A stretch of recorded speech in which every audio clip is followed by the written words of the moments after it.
Are you a brewhead? I'm a brewhead. Are you a brewhead? I'm a brewhead. Y'all are brewheads? Yeah, we brewheads. So pour a glass of craft beer, we can do this. Yeah. What's good, y'all? This is C-Certified Brewhead, and welcome to episode 193 of Beer Not Just the Podcast Adjunct series. Folks, we are now back in Canada, and massive trip down south, as we kind of touched on in the Business of Beer episode. I don't know how much we got into it, but this episode is going to go very specific in one brewery in one amazing city that we got to visit. On the way down to Florida, we had to pass Raleigh, North Carolina, which was the first time in the city. And this brewery came extraordinarily highly recommended by a good friend of the pod, Will Cleveland from Rochester, New York. And Will is, if he's been on the show before, but if you don't know, Will's one of the main beer writers out there. Knows everybody. Everyone knows him. He's a champion, and he specifically went down to Raleigh to visit this brewery for his birthday. He was taking like cheese in the photos out front. He was so stoked. And since then, these guys have been heavily on my radar. So literally, we touched down in Raleigh, dumped stuff at the hotel, and went straight down. And it was a vibe. It was great. It was a bit of a cold Wednesday night, Thursday night, something like that. But it was awesome. Like, we got to try a whole bunch of different styles. Just really fun. And we had a great chat, and they graciously accepted being on the pod. So I'm very excited to get into the story and hear more about Raleigh as a scene in North Carolina a bit more, which is a place I'm super passionate about. So, folks, let's get this going. Let me make sure I get this right. Alrighty. Folks, please welcome. Here we go. Come on now. Did I press it? I pressed it. Here we go. Nick and Kylie of Funguys Brewing in the building. Here we go. There you go. Good. Thank you guys for being on. I have to wait for that to fade out. And we're good.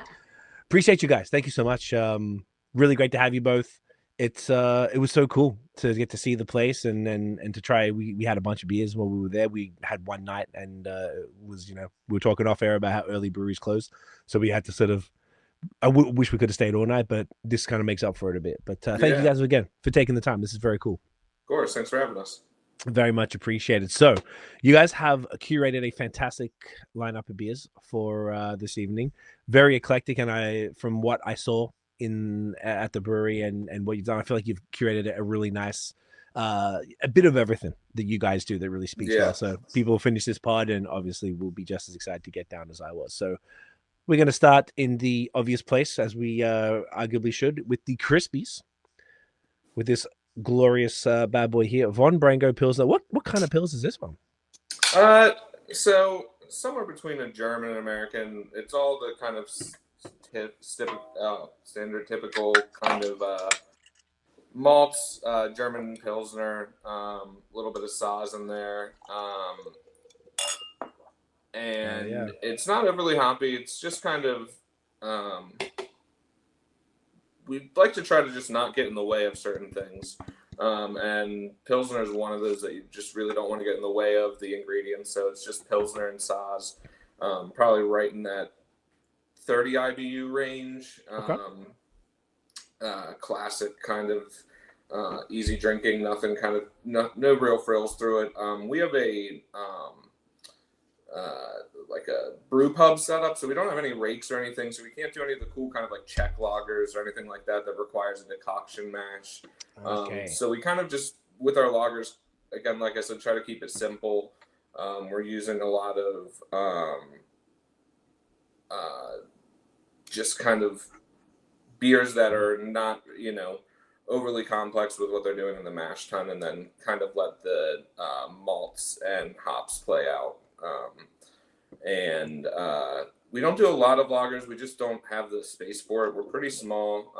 We're a 7-barrel brew house with some 15s and 7s, and have one lager tank, so we can basically pump out 8 lagers a year.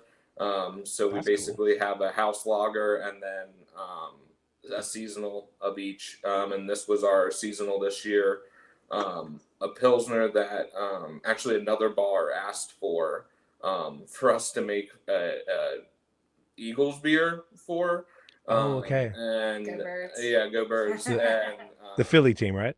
Yeah. So Eagles fans are loud and proud, and so of course there's a Eagles bar here in Raleigh, and so when I told them that we would if they ever want to make an Eagles beer, let us know. They took us up on it.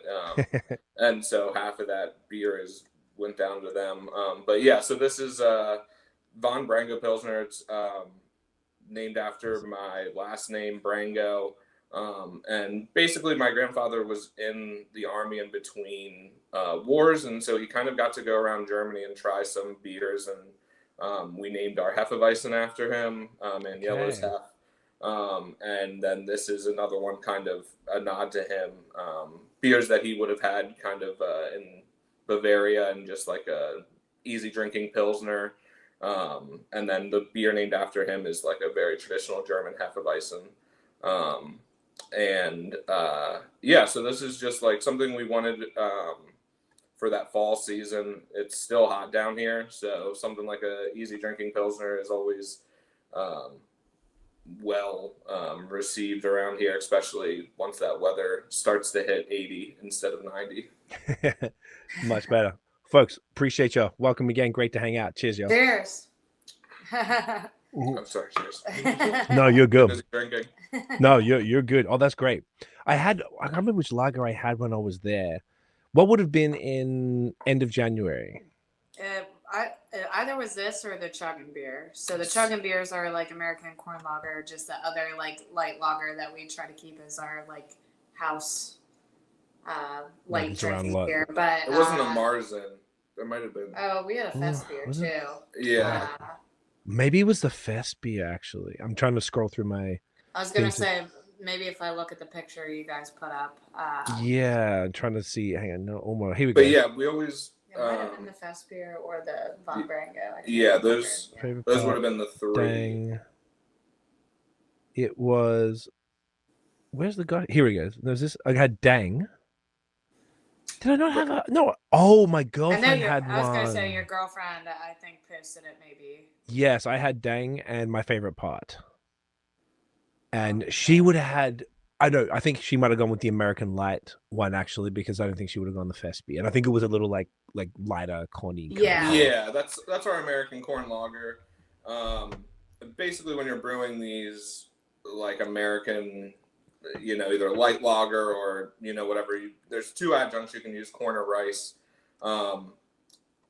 We're from an area where, like, you can use either, and people probably wouldn't care. But for me, if we're making an American something, corn all day. Yeah, I grew up on corn. I'm from the, like, rural kind of parts of South Central PA, and, like, people would, like, if you had extra acres of land, they would just ask you to plant corn on it, because that's what people around here, like, I'm sure a lot of it's for animal feed, but it's just like everyone, you grew up on like corn season, at least where we're from, like, I think it's knee high by the 4th of July, like, you know what I mean? Like, it's like one of those things, like, you can tell, like, there's little adages about corn, because it's just such to me, one of the most American, kind of crops. And, so when we were going to make a quote unquote flagship for us, we were going to go with something as American as it gets. All my friends, so I started home brewing in college in Pittsburgh, and all of my friends got used to drinking my IPAs and everything else. But when we go to the beach, they would ask for what they would call a chuggin beer. They would call our IPAs sipping beer. So you're not really taking, double IPAs, whole pints to the face real quick, especially at the beach. So they asked for me to make a chuggin beer, and that was what the beer we decided to make originally, just for that, and the name kind of just stuck. So yeah, that's chuggin beer. That's our like flagship American corn lager. Probably closer to a pre-prohibition corn, but we like people to know what a style is, and if we put that on the can, no one's gonna know what a pre-pro. Yeah, right. So the American corn lager is just like a little bit, easier to digest. Style's mostly about marketing and getting you close to something, and this was at least close enough that you're gonna see American lager and maybe not know that there's adjuncts normally in them, but at least this will get you close enough to that where you're like, okay, I know to expect corn in this. So this is our Pilsner. So this is just straight Pilsner malt. Mhm. Saz probably at 60, 30, 15 in the boil. Yeah, just something to drink in the beer garden kind of around Oktoberfest. We brew that Marzen every year for it, and then this is just like another kind of lighter It's like option. a like winter-ish option. Yeah. Before we release it, but yeah. That But makes for the sense. Eagle season too. So Yeah. Yeah. but yeah, so this is what most brewers are going to drink, is something like this. We all like the frills and thrills of the IPAs, and we can talk theory about that all day, but a nice light lager or something just like that is about 90% of what we consume. And then our fellow brewers, I would say the same thing, when they're coming through. Yeah. Some of them like the smoothies. Some people really actually surprise me with who likes the smoothies. Like people I would think wouldn't like some of the the traditionalist traditionalist brewers like, are we love your smoothies, or like it's give me the Cool-Ade seltzers. I think once we got past that mid to 20 teens of beer shouldn't be hazy, beer shouldn't be like the beer school I took, I found out my class was the last to learn about clarifying. It was something that they're like, people don't care about clarity anymore. There's no real reason to teach that, because it was like you didn't need a crystal clear amber anymore. It had a little bit of chill haze. No one's blinking an eye at it in this day and age. So it was, it's one of those things that keeping it more natural too. Yeah. I think that again, kind of with the rise of the Czech lagers and that kind of stuff, you can make something crystal clear, but some of that is just it's inherently going to be a part of the beer, especially if you want something like a Keller Pils. That's you can't always cloudy. Yeah, it's just going to be cloudy, and it doesn't mean that It's not. a young Hefeweizen's going to have a little bit of a stank to it that's going to turn off some people. But if you're from that area, you're used to oh no, this is just a fresh batch of Hef. It's going to have a little bit of something that might not be the most acceptable everywhere, but when you're used to something like that, I think people don't mind it as much. Sorry, our dog is. Oh no, you're good. We love them. I love it. It's always we doing the dog always plays with a loud toy when you try and do something that doesn't play. You know how it go every single time. I remember we were talking about the pups because we have a very similar one. We have the same type of pup, which oh my is gosh, I remember you brought her in there. It's a beautiful thing. They're the best. So this is great. This is fantastic. I totally know what you mean. The way you guys just described it as sort of like a German meets American style pills. Totally it. Nice and bready, balanced sweetness, nice little grassy bitterness. I'm getting like a pinch of kind of like a lemon, like just a little touch of citrus there. Great grain profile. This is like going down quick. This is fantastic. And it's even 5%, right? Yeah, right at 5. Yeah, that's our chugging beer is a little lower, that 4.5, 4.6, right in that. But the Pilsner we can go a little higher on, but for us again, it's more of a longevity game for this. So if I, my whole thing is if I can have 2 instead of 1 and still make it home, that's even better. So 5% gives me that little bit more wiggle room. And that's a nice thing in the tap room too, is a lot of people who stick to what I call the middle category, which is all the classic lager Germans. People are more likely to sit and hang out for 3 hours and drink 4 or 5 pints or whatever, and also be able to drive home. That is the one thing that most of our customers always enjoy, is that whole section is 5.5% lower. So right, and you got the different sizes. Who are drinking IPAs, they can't knock a few back and be like, you're good to go. You're good to drive. Well, that whole session category, I think, is something that we've always really liked kind of exploring, because to me, we have a triple IPA that I really like, and we add dextrose to it specifically to keep it light, because they can just get so heavy so quick, and that's just gonna kind of dry it out a little bit more, and we're using a lot of oats in it and all that other kind of stuff. But the alcohol gives you something to play with, so we can kind of aggressively hop it and it meets with that alcohol. But there's none of that in a 4.5% session IPA.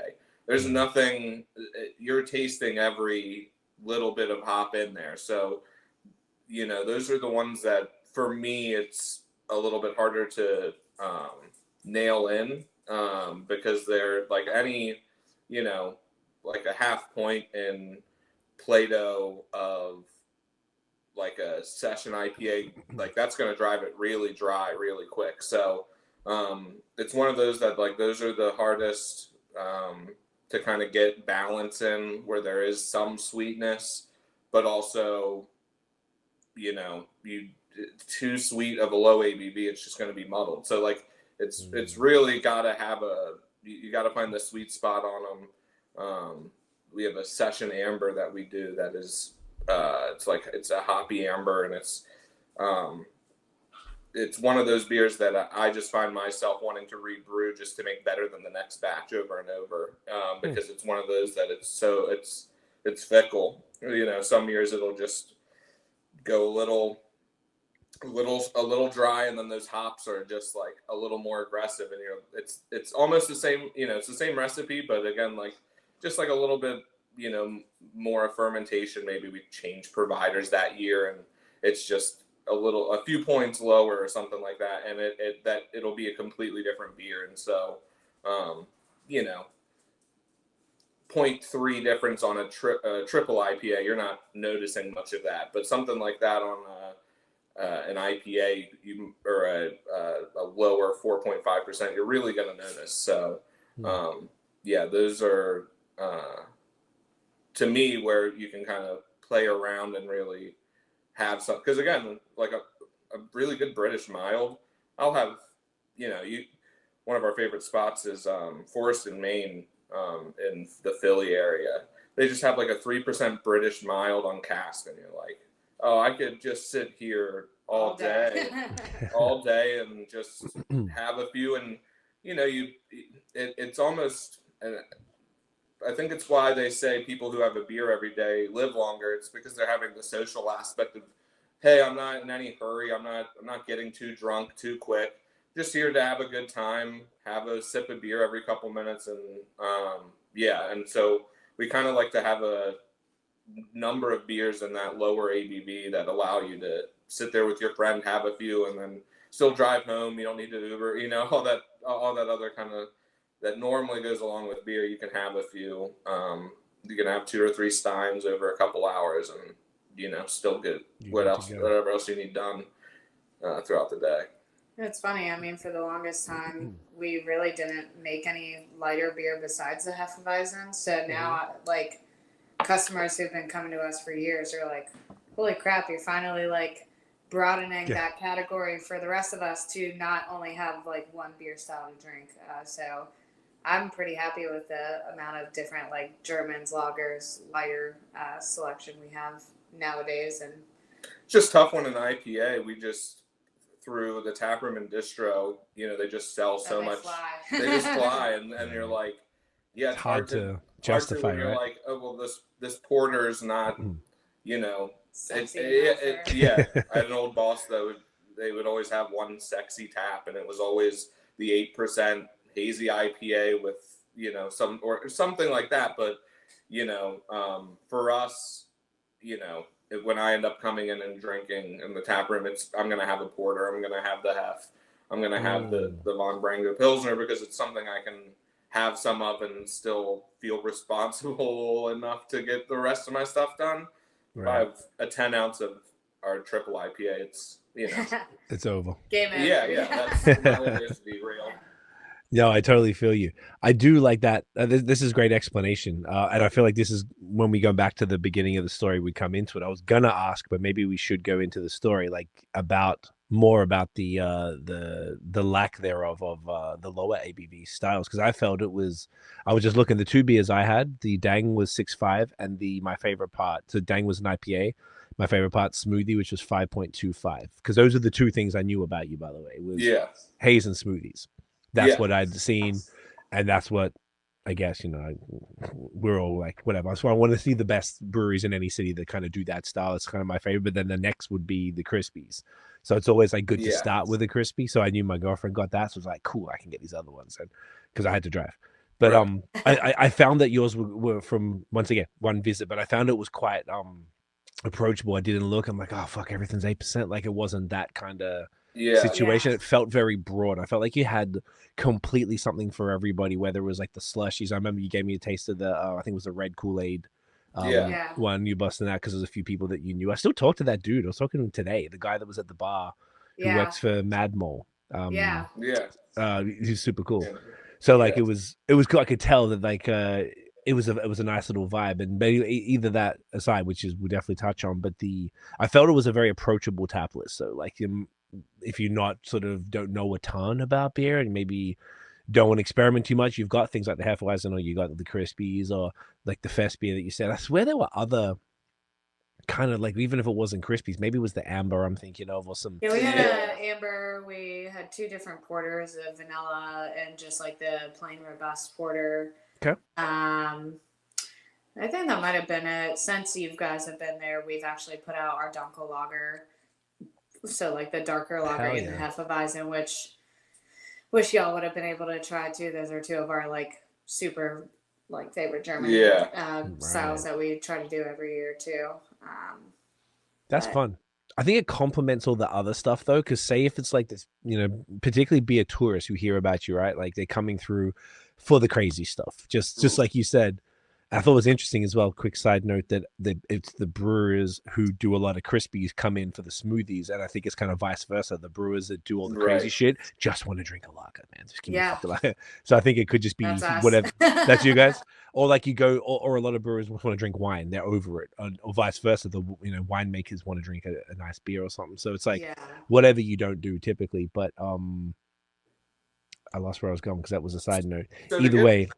So to get kind of back to your original question, yes, the variety kind of beers. Thank you. So that wasn't us to start with. So when we started, we kind of prided ourselves in being what we kind of have slowly adopted as like flavor forward beers. So like not a ton of subtlety. When we were opening, 90% of what we were making were hazy IPA and double IPA, triple IPA. And that's a lot of what we were drinking. And it kind of over time just started being one of those things that we like, as much as we like them, it's again, we just kind of got to that point where it's like we dissect them so much that it's like eventually you just want something that you're like, hey, I don't need to go through the layers of this. It's just something I can put on in the background. And it's one of those things that even in IPA, I'm always like, man, I swear a week ago I didn't get this peach flavor that I swear I'm getting now at 2.5 weeks old, that it didn't have it 1.5.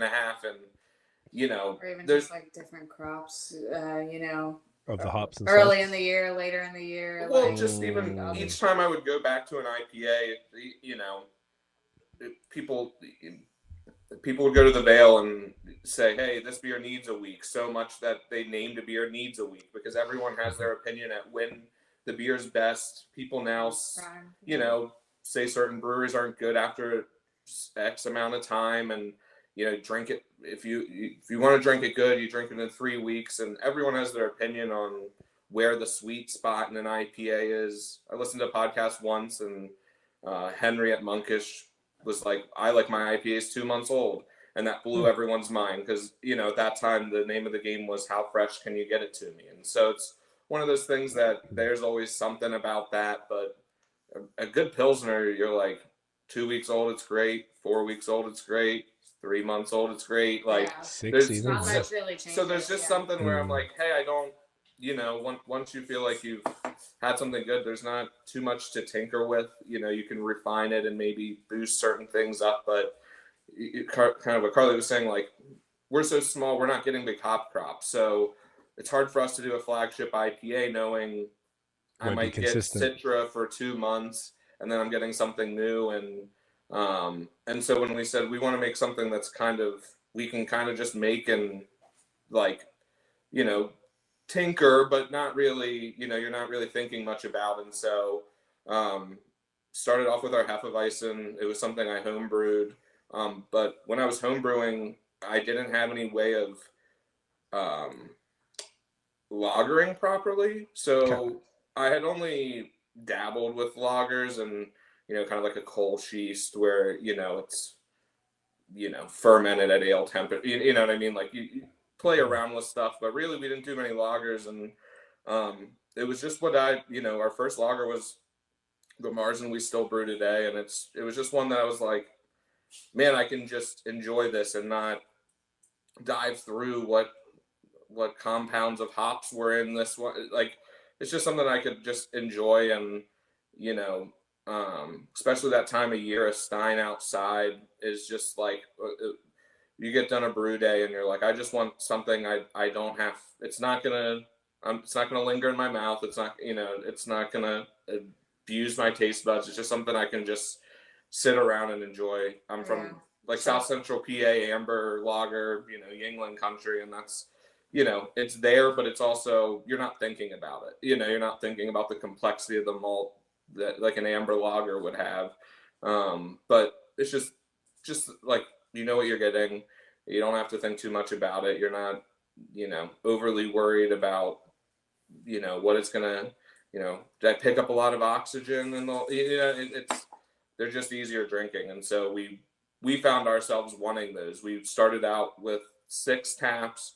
One of them was a non-IPA, eventually moved up to 16 taps and 4 were non-IPAs. And then I think over the last 3 years, I've slowly taken one at a time, because for a while we would have like 10 IPAs on and you're like, Jesus, people love it. And we might've lost a few people who wanted to try 12 different ones, but it's hard for us to brew that many, honestly. Like, if a batch only lasts for 4 weeks and we have to make 10 of those, we're not that big. Like, we're not big enough to do that. So it's one of those things I was like, hey, I can make this Dunkel. It might take 3 months to sell, but that's what I'm grabbing for at the end of the night.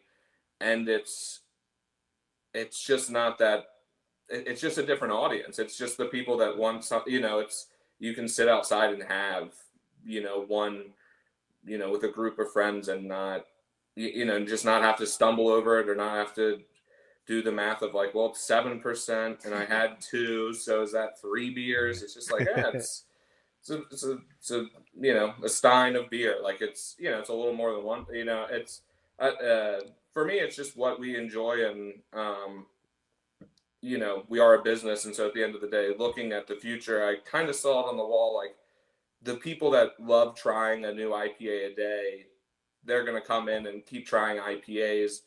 But there's people that come in and they would see 12 IPAs and they'd just be like, oh, you don't have anything for me. And they're scared. They were, yeah. And honestly, it's, you know, the most common thing is people would look and be hazy. I'm like, well, look at the right side of the board. There's more things. But yeah, so eventually we just kind of, we didn't want to be in that big of a corner anymore of just like, you know, every just hazy's, you know, brewing 3 different hazy IPAs a week, and, you know, trying to establish different brands that are unique to each one. It was too much. And honestly, one of those things that just, it you know, even the best breweries, you know, Treehouse, they're now putting out amazing Pilsners and all these other beers that it's like, it you know, from a long-term standpoint is just, you know, what I think the average person,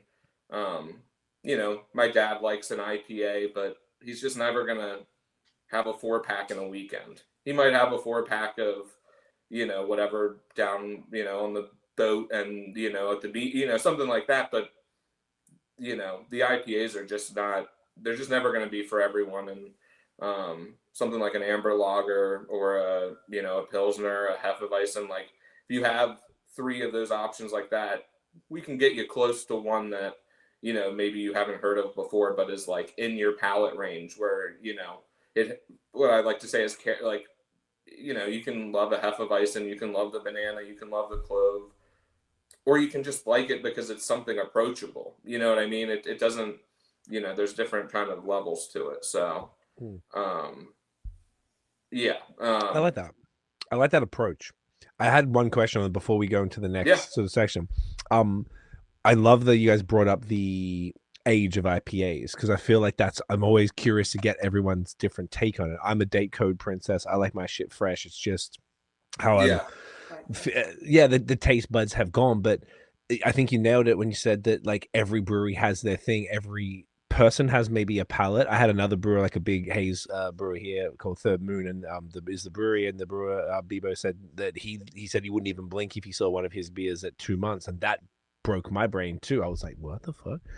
So for you guys personally, and then maybe the same answer for Funguys themselves, what's you guys like optimal like cap for either your personal taste, and then for your own IPAs, where do you think they kind of like, that's maybe try and drink them before this time?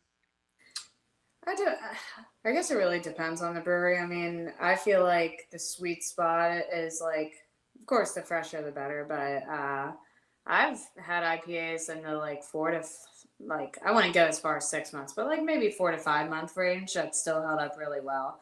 Okay.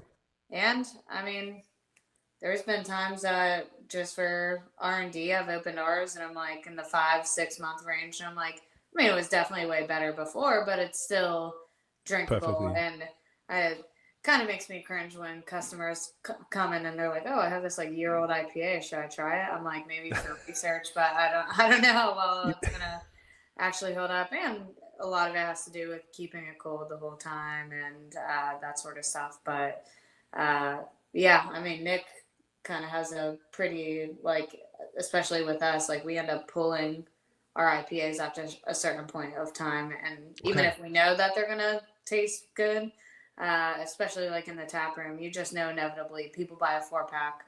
They're not drinking all 4 in the weekend.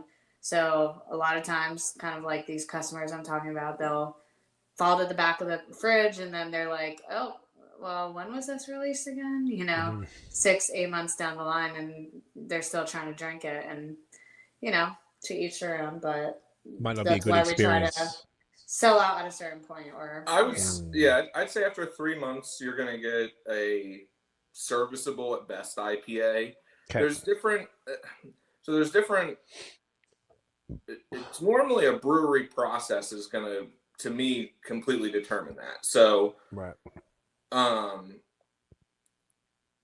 most of the time, I'm going to say 3 months is like max. Yeah. The way we sell things is we don't have 2-month-old IPAs going out into distribution in cans, because we know how that, like, the timeline of everything, you know, even if it hits your shelf, you know, let's just say 12 weeks, you're not selling them all that week, and the consumer certainly isn't drinking 4 in a week. So, you know, you're going to have that one that just is 4 months old. And so we try to move that up so that way everything's as fresh as possible. I've had certain breweries that, because they are dry hopping so excessively, they still have a really good IPA, like Monkish specifically. I think I've had the 4-month-old Monkish that I'm like, oh, this is still a good beer. It's a fraction of what it was at a month old, but it's still a fine beer. But very enjoyable. I think if you want to give a good judge of an IPA a month, if you want to put a stamp on, hey, this is a good beer or a bad beer, a month is going to give you, like, at the top end. Yeah, it's the top end. And again, these are, with the amount of dry hopping going into these beers, like, you do kind of have to treat them like Ferraris. Like, they are, like, they're not meant to be your long haul everyday dry. Like, they're not meant to get beat up. Like, they should be cold. They should be drank fresh. Like, as corny as it is, on every beer can has it now, it's like, that's what it is. Like, you're just fresh. Like, and I've had other beers that I'm like, occasionally we'll have that sort of thing where we're lucky enough to get gifted a lot of beer from brewers, and I've had other breweries around here that, like, I'll have, like, hazies are tough. hazies are just going to be tough because it's picking up oxygen and the time just isn't great on it. But I've had like a real, like, I think I had like a lunch, like a main lunch sort of beer that was like 4 months old, and I'm like, I wouldn't complain about this. But those hazies, because of the process behind it all, the yeast is, I think, most of it, in my opinion. You're basically packaging something with a live, agent to it, or that, unless you're pasteurizing, which most. And you're not. Hey, pup. We love pups. It's fine. We love it. There's a dog barking in the hall. That's okay. It's fine. We love it. Sometimes the pups need attention. Yeah, right. I'm with it. Okay, Funnily enough, I had a main lunch on the weekend that was from November. It was fine. Yeah, and they're wild. Westies are different. I just feel like Westies are a different beast than like I wouldn't even hesitate to have like a 6-month-old West Coast IPA where it comes to haze. What a cutie. What's her name? Is it boy girl? Daisy. Daisy? Oh, such a Yeah. cutie. She's got her oxbow collar on. Yeah. Gender neutral color. I love it. Look at that. Shouts to Daisy. But yeah, so that's why it's one of those things you know, with everything we know about beer now, and knowing that I can have a West Coast IPA that's older, that's kind of why we started moving to them. We wanted an IPA that like can just handle a little bit more of a beating and bitterness, and a beer that you let all the yeast fall out of before releasing. It's just easier it just stands up to the test of time a little bit better. And it's one of those things that we love the hazy IPAs, but there is something that like we know we don't want. We're not selling anything over 3 months old because it's a shell of what it is, and the consumer knows that too. I've talked with some beer accounts around here that they've had people try to bring in 4-month-old IPA of just even the regular variety, and they know, hey, it's not going to work. It's just not going to. Yeah, it's. And your people buying in the bottle shop, like you said, you're a day code princess or whatever you said. But like a lot of people come to us and will ask us like, oh, why do yours not have it? Well, we don't have the technology for it currently, but also like at least with us, we have the beer integrity enough that we're going to pull it at a certain point, even if that means we're left drinking the case of beer ourselves. Well, we're also that's leftover or whatever. We also it's hot. Yeah. We don't release a lot of the same IPA over and over. So if you see Thumbs Up in distribution right now, it's from this year. Yeah. It's the only batch we're releasing this year, and you can check our Instagram. And so when I go to do the next one there, and I'm like, hey, I did this delivery about 2 months ago. Do you mind if we just bring you a fresh, you have 2 cans left sitting in the, got put on the discount shelf or whatever. Do you mind if we just replace that with something fresh? Because there's a million IPAs out there. And if you don't have the best one, there's someone else is making someone really good or something really good. In the last couple months, maybe even a year now, we've started getting Other Half, the Veil, pretty regularly. And so, there's good IPAs out there. And if yours is 2 months older than everyone else, you're already falling behind. And so it's one of those things that for us, it's a reputation thing too. Well, it's that. Yeah, it's that. And it's just, these are premium products. They're not cheap. Nothing's cheap in this industry, and it's not getting cheaper. And so, if you're going to put all that time and effort into something, you might as well give someone a good experience and, make it worth their money. Especially something like that. Again, it must be daunting to be a beer buyer and have 100 breweries hitting you up with fresh new batches of everything every week. You know what I mean? Like there's so many breweries and there's so many good. You don't even have to have now. There's no secrets. There's nothing. There's a beer article out there that someone wrote that dissects exactly what the top guys are doing, and make your own recipe around all the tips and tricks. You know what I mean? So there's no gatekeepers. Anyone can make a really great IPA, and so if yours is 2 months older than everyone else's, it's not going to stand up. And So yeah, we kind of stand by the 3-month mark. I've had some that are 4 months that I'm like surprised at, but it's normally the more aggressive dry hop. The more kind of there is to chew on, the more and a little bit of that kind of sweetness, I think too. Some of our drier IPAs,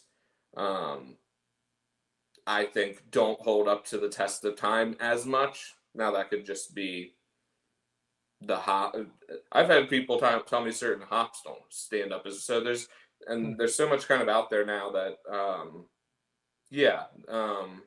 that it's hard we to just know. try to keep it fresh, and that's why we've slowly gone to making, like, we like being a 7-barrel brewery because it's a nice like, we can make a batch of beer, we can have enough to, you know, get it to all the people who want it, and then not have enough of it that, you know, we have gets old. leftovers after a month or two, you know. Yeah, and yeah, again, we like to say they're flavor forward beers, so they start to muddle up after 3 months. So why, you Sticky, malty, yeah. Yeah. I was gonna say, speaking of hazies, we should crack one open. Yeah. Let's. So What are we doing? Great transition there, Kylie. What should we do? So let's do the. Do you want to do the West Coast or the hazy? It's a good question. What's that? Usually it would be an ABV thing. So the hazy hazy is is a little 6.5, lower. and then the West Coast is 7. You know what? Let's do that because we also have a double haze, right? The double IPA is a haze. Yeah. Yeah. So let's do that. What I do when I'm having my drinking session, I have like a single, a Westie, and then a double. Like I'd split it up. Yeah. Hell yeah, let's go. Especially because we're talking about all this haze. That's what I was thinking too. Where is she? Thumbs up. Beautiful. By the way, I want to say with the day code thing, I do have a preference for fresher beers, but also when I'm on a trip, and I think this is like speaking to the consumer that like, if I know I'm not, like you said, I'm not, you know, people aren't going to drink 4 cans in a weekend and you buy the 4-pack, I want them to last a bit longer. So like, it's like the fresher I can get, the longer they last throughout the trip. And I find that's a good thing. And the other thing I wanted to note quick was we're over the border from Buffalo because of this stupid tariff stuff right now. Like I can't do my day trips because they charge an extra duty unless you're there for a few days.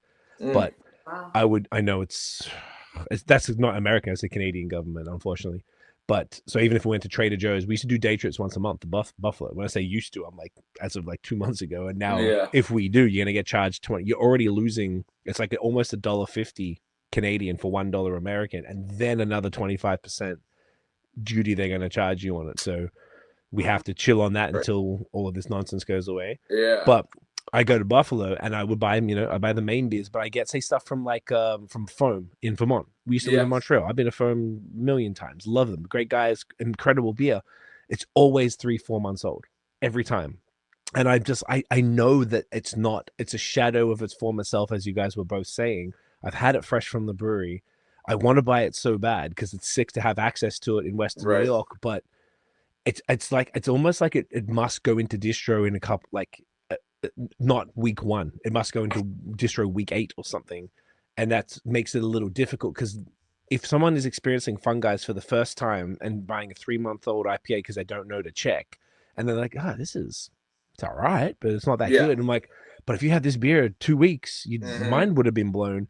And it's not a fair representation of the brewery. And I feel like it's almost doing you all a disservice. The distributor, the store, the brewery, the whole distribution chain. Kind of people might just get like, oh, well, why do I keep buying these IPAs that aren't cheap and they're not even that good? But that's not really how it is. It's just you happen to get an older one. So it's it's like consumer education meets maximizing the distribution chain as possible. But that's out of your control as the producers. You got to just trust that your distributors are taking care of you. And well, the issue that's part of the issue we is just had that happen literally this weekend. Oh yeah. Somebody ended up getting a beer that we sold to a distributor, and they complained, and we're like, this beer tastes skunked. And back to what Nick said, a lot of the times, like, we don't repeat beers the same time or like a couple times in the same year. It'll be like a once a year thing. So like we do this one beer every July. So we know it was released. No, it might have been June last year. We did this one, and this person checked it in and said it like didn't taste good. It was skunked or whatever. And Nick's like, well, yeah, it was released in June, and it's almost a year old at this point. So it's kind of like upsetting that there's even a store that still has selling those that beers. beer that is 9 months old, a 9-month-old IPA or Well, whatever. it's part of it's the issue is there's That's multiple wild. levels where this can go wrong. So it really is though. I mean, that's part of it's what you said is the education thing. Most consumers, actually, I don't even want to paint it like that. Not everyone knows to consume every beer fresh. Most of the beer that we grew up with. While you're talking, I'll just show you this so people can keep going. Yeah, we grew up with, like, I didn't know when that batch of Yingling was from. No one, and even if it was a year old, I don't think that they would go, oh, this is old. It wasn't on anyone's radar. And so it's kind of that, what's on what people know about. And still, I think that hazy IPA is still to people a little bit elusive. Not everyone knows exactly what it is they're getting. And those beers are, again, like I said, they're basically living products as much as we don't want to, kind of admit it. Yeah, I mean, they are. You're right.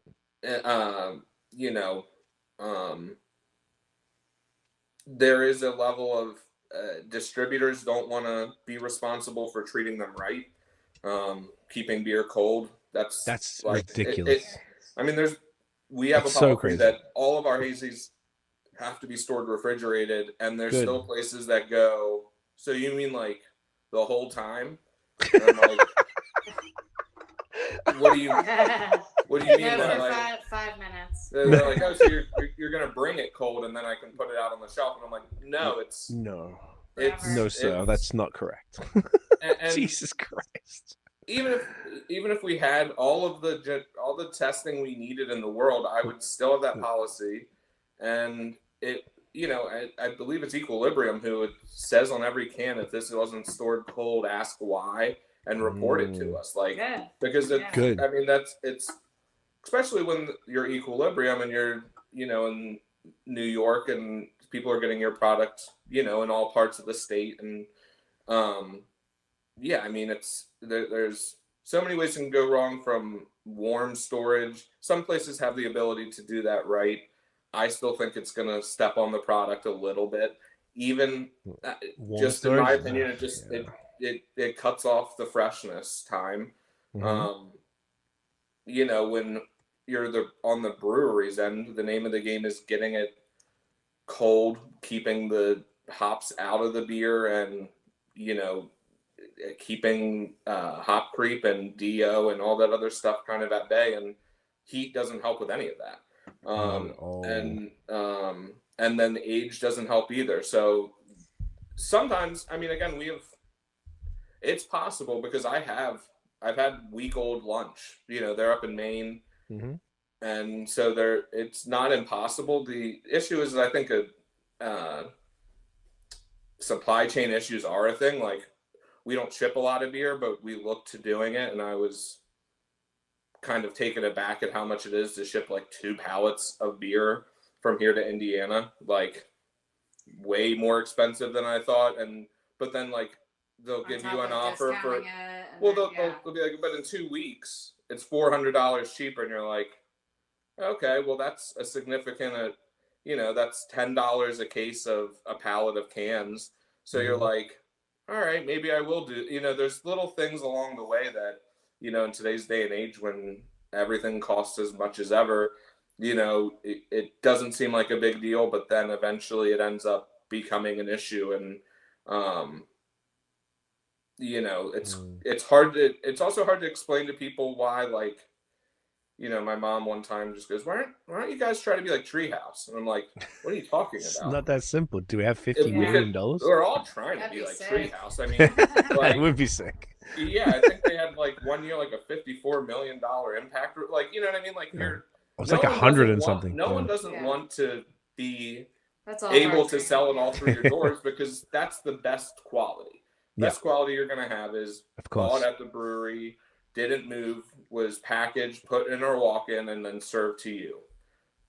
That's just the brass tacks of it. The second I do a delivery, we deliver it cold, but it's now been out for 45 minutes. So that product's just not, in my opinion, as good. It's probably not noticeable, but in general, you just add up every little thing like that, and cumulative. It just ends up being cumulative, where it's like, and again, we've had just accounts where they're told, hey, this has got to stay cold, this has got to stay cold, and then just one bartender who's just normally not responsible for whatever that day is now putting away beer, and then you're like, hey, I've had people be like, hey, we noticed 3 days after we put this beer out that it was on the shelf, and I just go, I'll just bring you a new case because I don't know, but it's certainly not, it's already been out for 3 days, so let's just get you good product, and just this time make put a little note on it or something. But I bet you if you look at 70% of the volume that comes through these average tap rooms, it's not IPAs that need to be, even like West Coast IPAs. I think most people are okay with sitting out because they've been filtered, or they go through kind of the standard. Less volatile. Yeah, they put the and Stone's been making great IPA forever, but I would still guess if they tried to make a hazy, it would just not be as good as if it was warm or if it was cold. But that's why people always say craft beer is maxed out, and I think as long as there's people who like the hazy IPA, like you can have some of my favorite breweries are just the smallest little tap room that is serving only those people, and they could triple in size and probably still sell out, but they're just content with making what. Yeah, it's just like I tell people is if you're getting into the industry, find a size that you can survive at and just perfect that, because it like scaling up of these breweries or opening a second tap room, like I've seen it, like some of our best friends in the industry, like they'll be very popular, and they adding a second tap room just ends up, I don't know how much you know about the industry down here, but New Anthem was one of the top breweries around here, and eventually opened I think 2 tap rooms in a few months, and neither really kind of gained traction because they're essentially what you have is a startup business. You have a even if you're unless you're Treehouse, Trillium, somewhere that's gonna be able to open up somewhere new and sell out thousands of dollars a beer a day, like it's going to be a new business. You're still gaining traction, and so opening a second tap room isn't always as luxurious as people think. There's like, a second place to go drink. It's like, well, now you have to have a second clientele, or people ask us why we don't open like 20 minutes away from here, like in Cary, and we're like, get your butts to Raleigh. It's 18, 20 minutes away. Like, if anything, if we were to expand, we'd want to go like hours away. Totally. Where it's everything is totally different, or like an hour away where it's a different market where, it's not just right down the road, where those are sadly the more people who aren't doing as well or end up closing their second location or whatever. But freshness is so key to this style specifically. There's other styles that are just, lambic. You're going to be able to age that a little bit longer and maybe even get better over time. This just isn't one of those things. And so I think there's people out there that just think, hey, there's got to be a way, and you can get close, I think, but if you're making small batch hazies or even big batches, like there's still a freshness calculator, I think, on every beer. For sure. And so kind of going to what you're drinking. Yes. Thumbs up. This is one we do every year in January for Mac Miller Day. Okay, sweet. Yeah, so as I think we've said, me and Carly, my wife, were the 2 owners, and we met in Pittsburgh basically when he was, I think he's like a year older than us. Yeah. Okay. And so when he was super popular, he's from Pittsburgh, kind of gained a following in PA, and got popular from there, and he was releasing a lot of stuff when we were in college and talking about Pittsburgh, and so he just was popular in the area at the time, and we've always been a fan. And good party music. Yeah, especially in Pittsburgh, and you know, plenty of beer in Pittsburgh. So, but so we always kind of fell in love with his music, and when he passed a number of years ago now, we started off with Thumbs Up as just like a tribute to him for his birthday in January. And every year we've slowly added to it. We added a beer and then another beer, and now we're up to 4 beers a year for that. And this is the one that we for sure always release, Thumbs Up. It's Citra, Nelson, Sauvon, Solomon, whatever. And it's that kind of classic Citra, tropical, punchy, with the dank, grassy, classic Nelson hops. It is one of those beers that now that I'm getting into wine is I really love a New Zealand white. It just reminds me so much of a New Zealand hop, which is my favorite, that it's such an easy transition for me. And that's one that just kind of, it jumps out of the glass. Super punchy, little grassy. But to me, Nelson's kind of like Galaxy. It's a little polarizing. But for me, it's the kind of hop that I find myself enjoying the most. ABV wise, we really like, kind of like you said, I like that. I think it's 6.7 or something like that. 6. This says 6.5, but is that okay? Yeah, 6.5. Yeah, so is that accurate? Yes. Yeah. So that's the money zone in my opinion. I think 6.5 IPAs is perfect. Yeah, honestly, to me, I love it.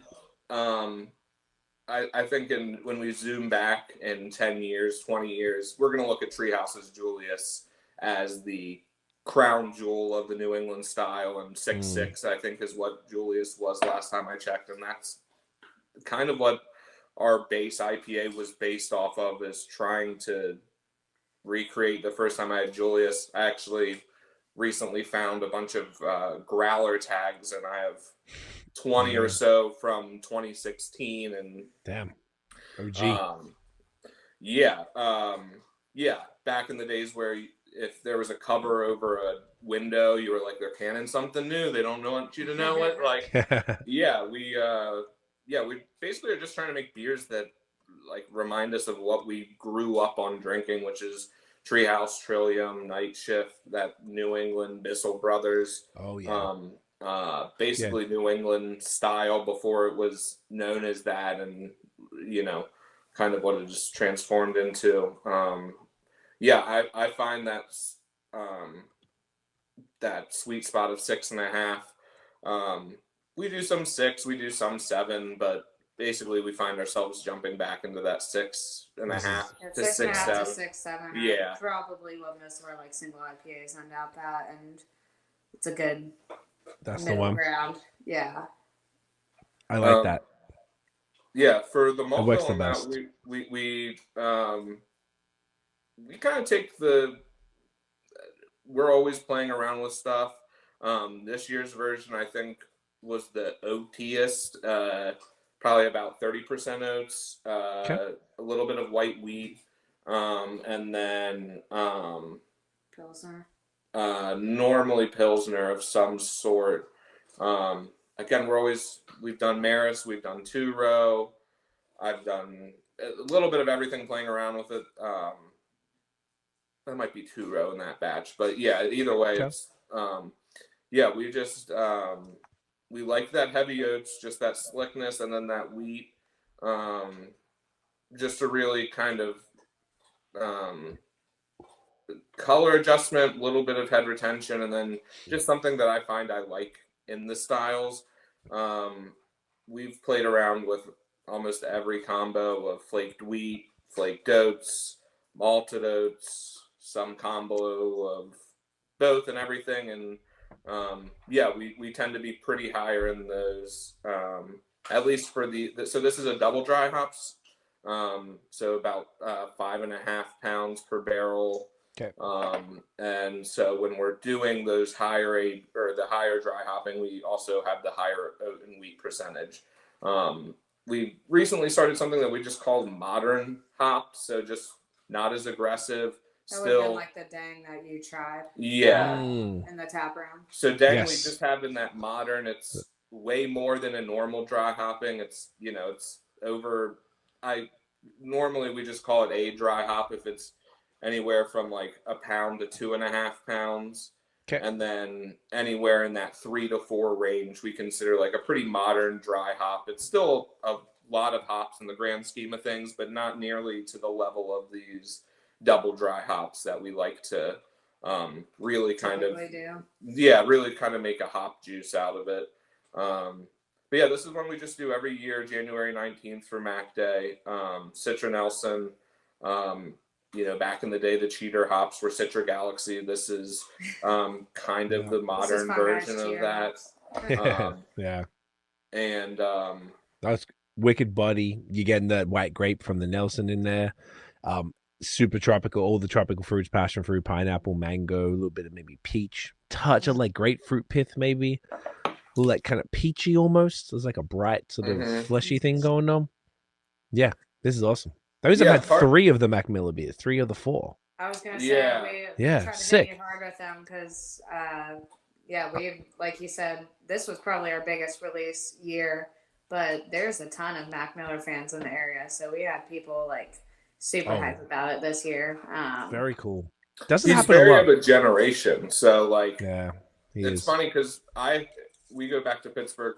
Her family still lives there, and there's people that don't know Mac Miller there because they're over 40 or something like that. And to me, I'll have people every year for near the Mac Miller Day. We get sometimes like in Ohio, like there's it pops up in areas, but we'll get like a bunch of requests in random states just for that beer, and it's one that or send us labels. Yeah, a lot of that. Just like we just want to be a part of it. We know you can't ship beer, but just like we love Mac so much, and he was such a big influence on our like a musical era, especially for me. So yeah, we just it's our first big release of the year. Dry January kind of hits us hard, so this is our like first kind of like big release for the year. We just this is the one beer that we do every year is the thumbs up because that Citra Nelson is so punchy.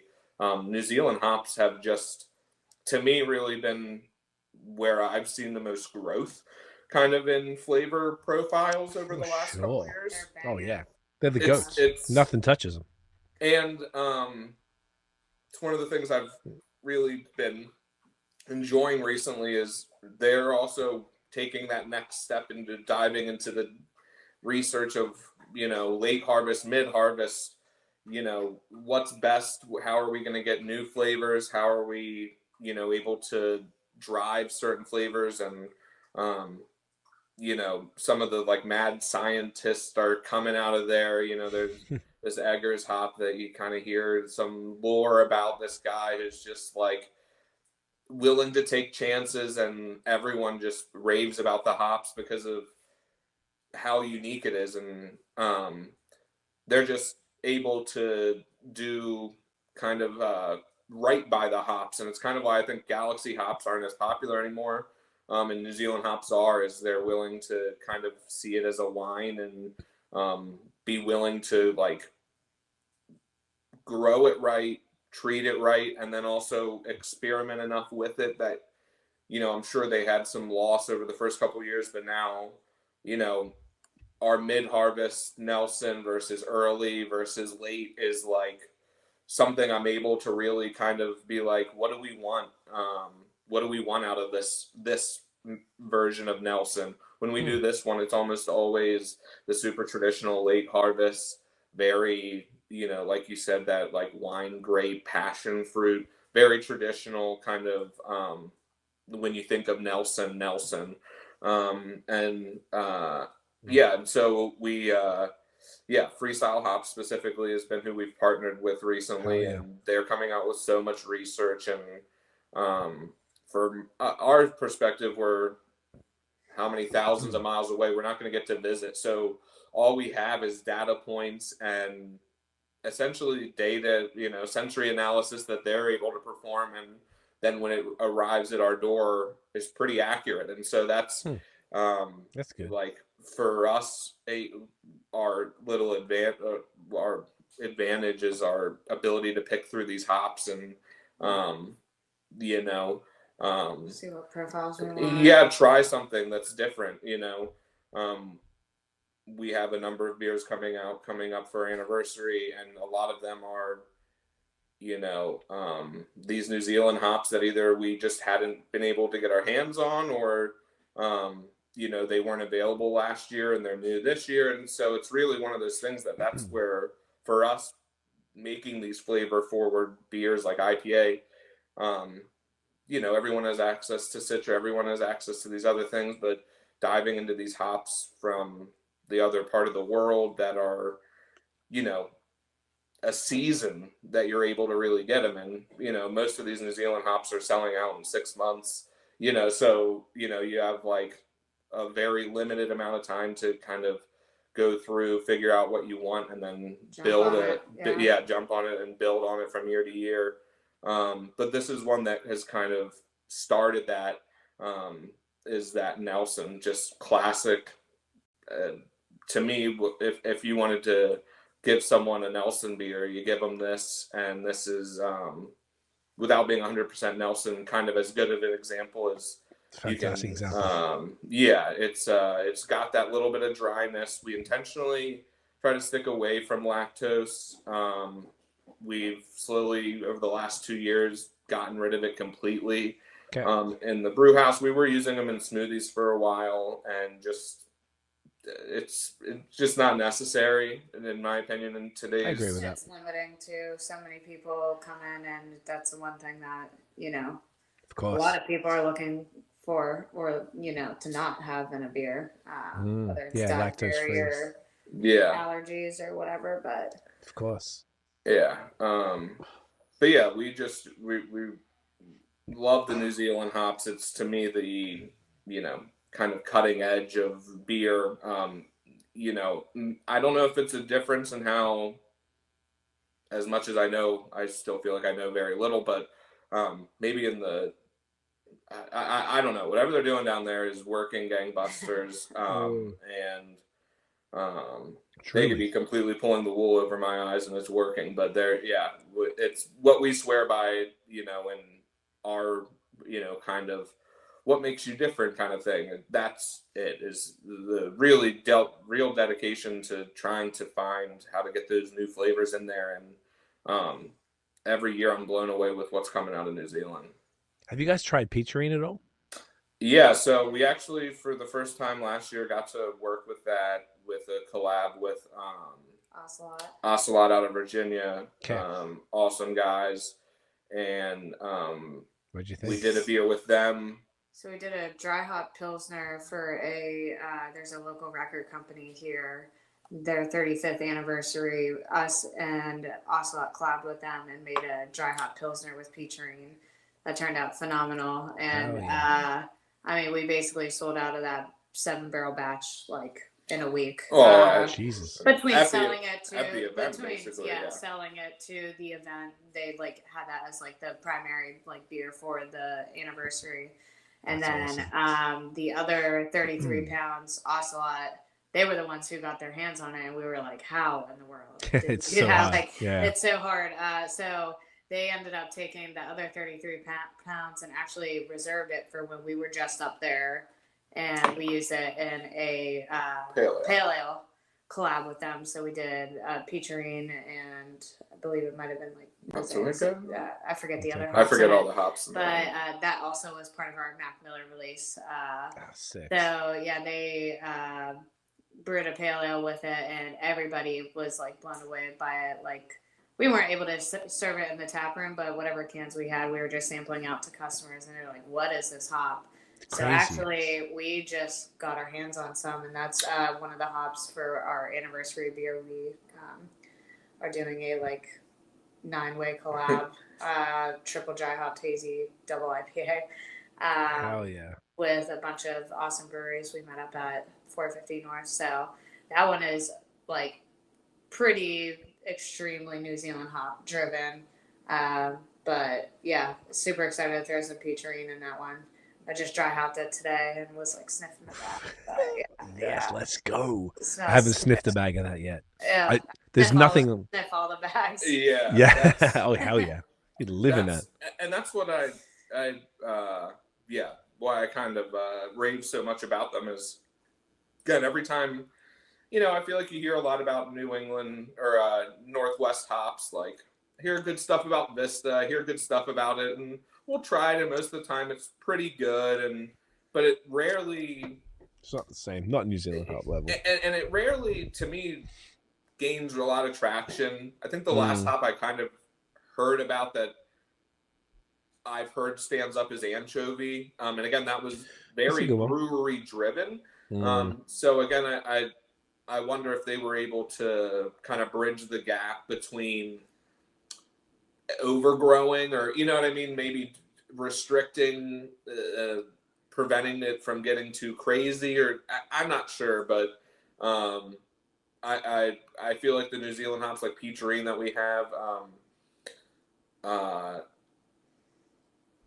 God, I'm not even going to try to pronounce it. What's that hop? Oh, it's like Manalita or something. Manalita? Yeah, another Manalita's hop coming good. out of that area that, again, you don't hear a lot about, and then you just open the bag and you're just like, oh, wow, it's unique. It's punchy. It's also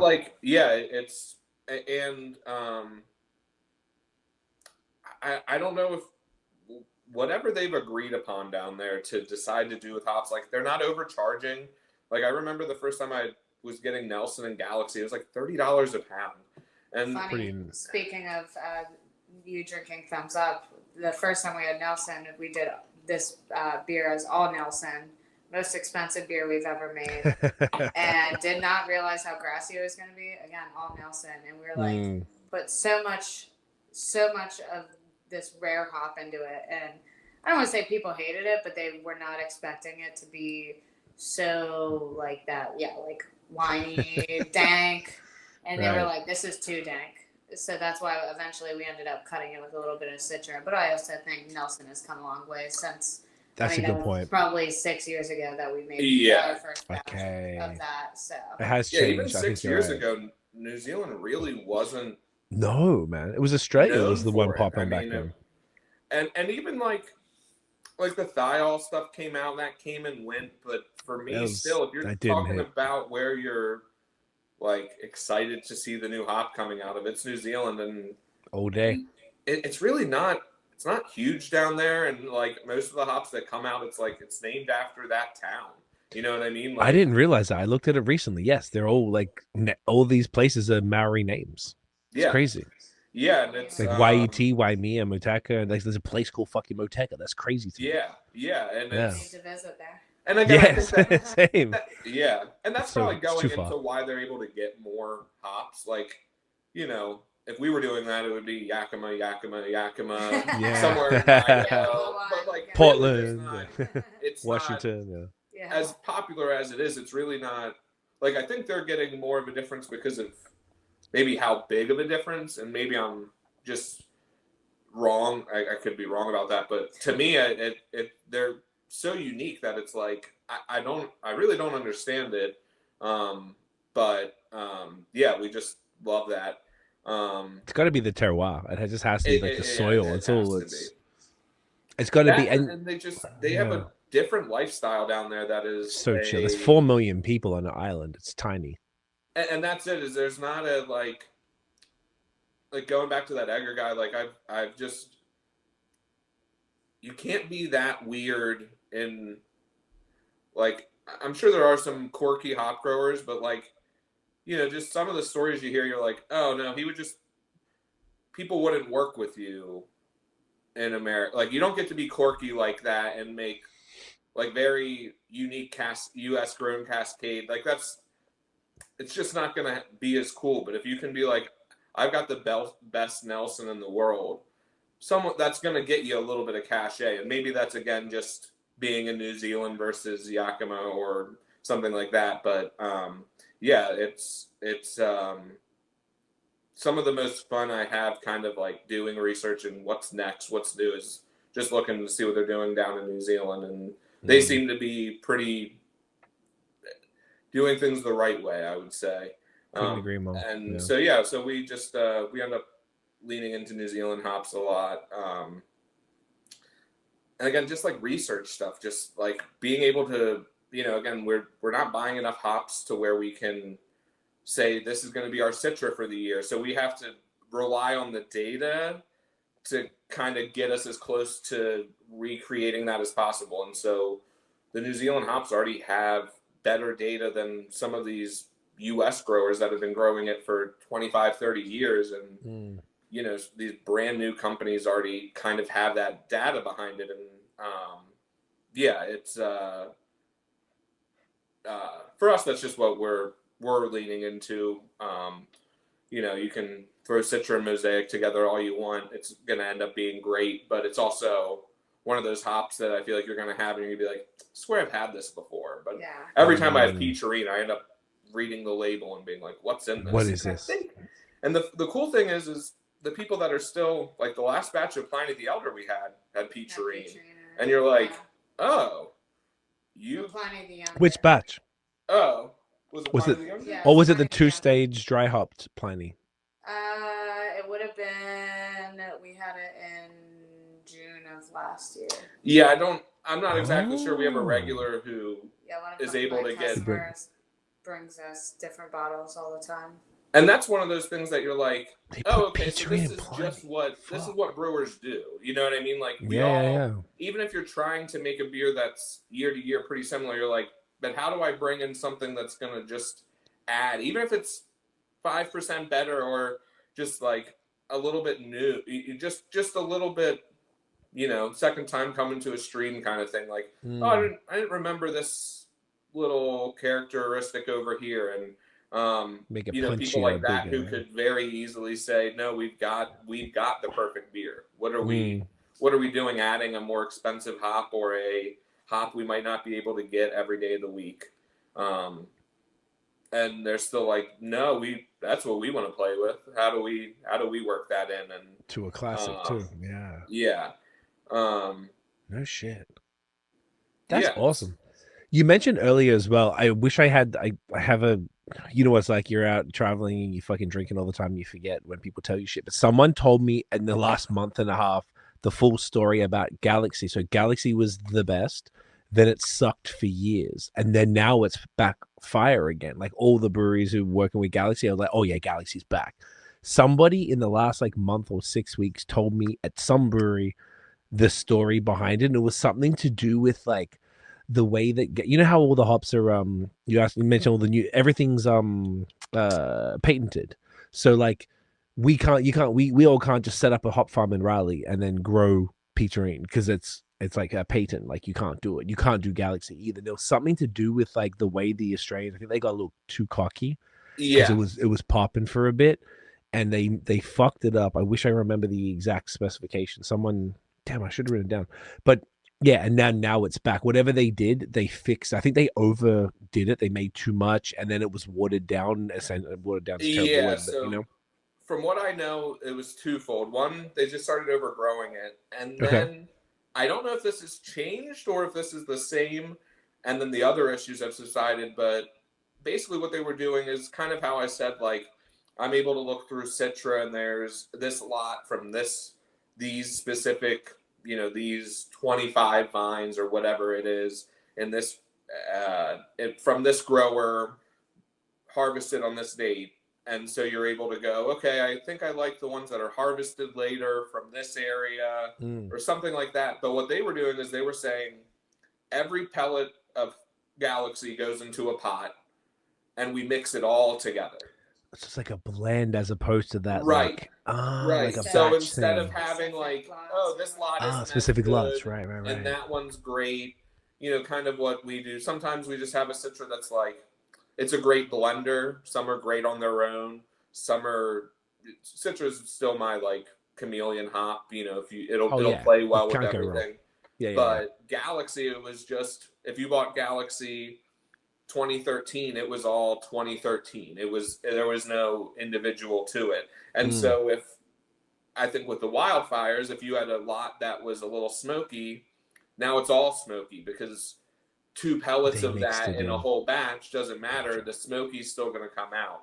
And I don't know if what they did is they said, hey, we need to go to the individual.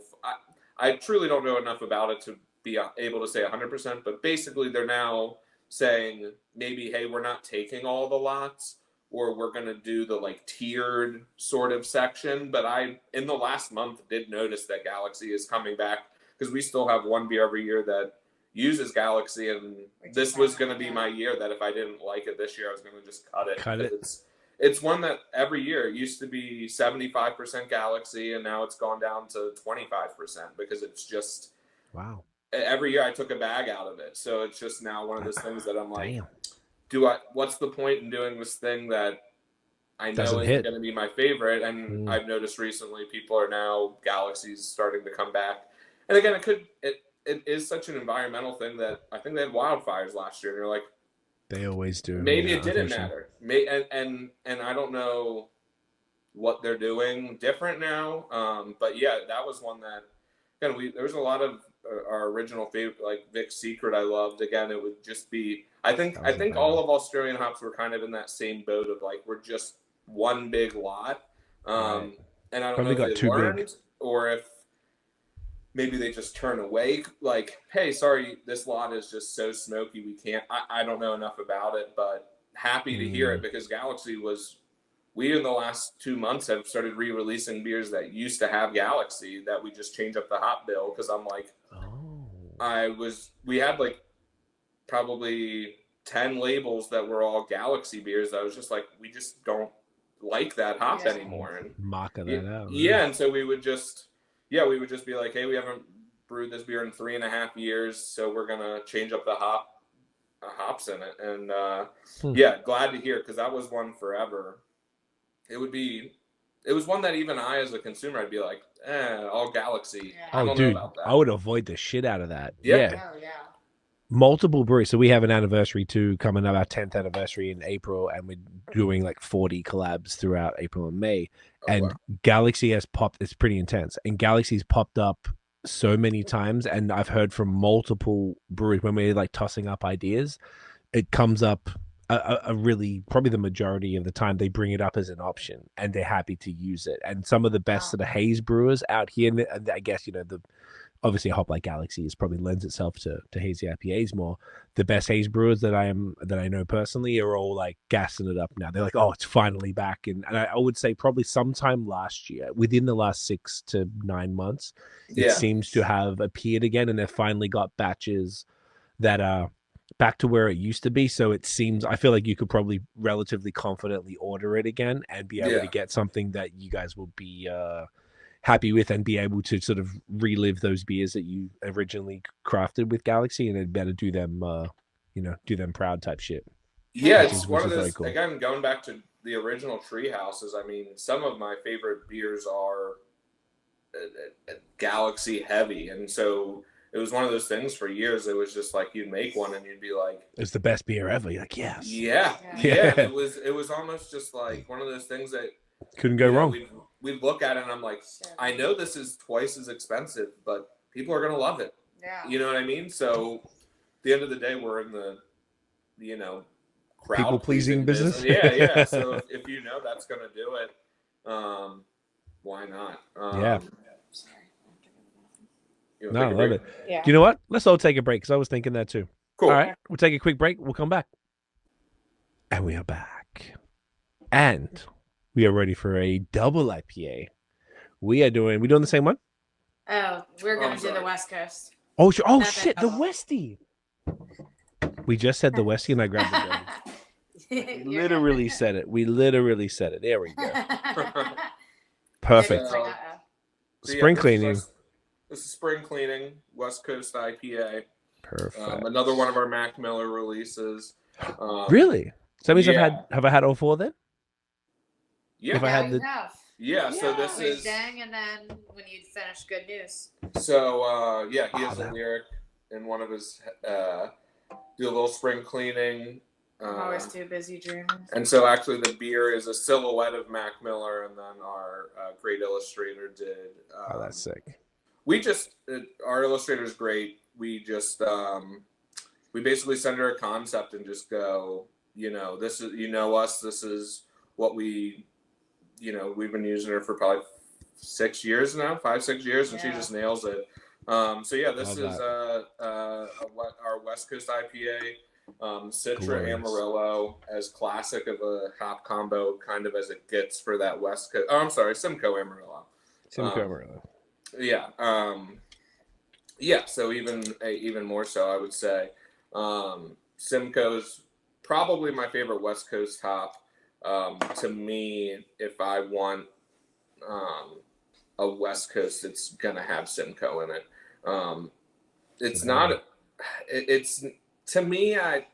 I never really was. I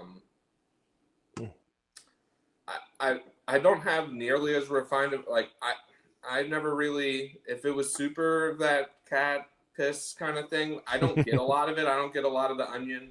I'm not the most sophisticated palate. I just know what I like. And Is that from Citra, not Simcoe? The cat piss, or am I misremembering? Simcoe used to be. Yeah. Oh, okay. Yeah, I'm sorry. This is Simcoe Amarillo, not Citra. Right. Our flagship West Coast is Citra Amarillo. So this is Simcoe Amarillo. Simcoe Amarillo, okay. Yeah, and so it has that little bit of Cheers, Joe.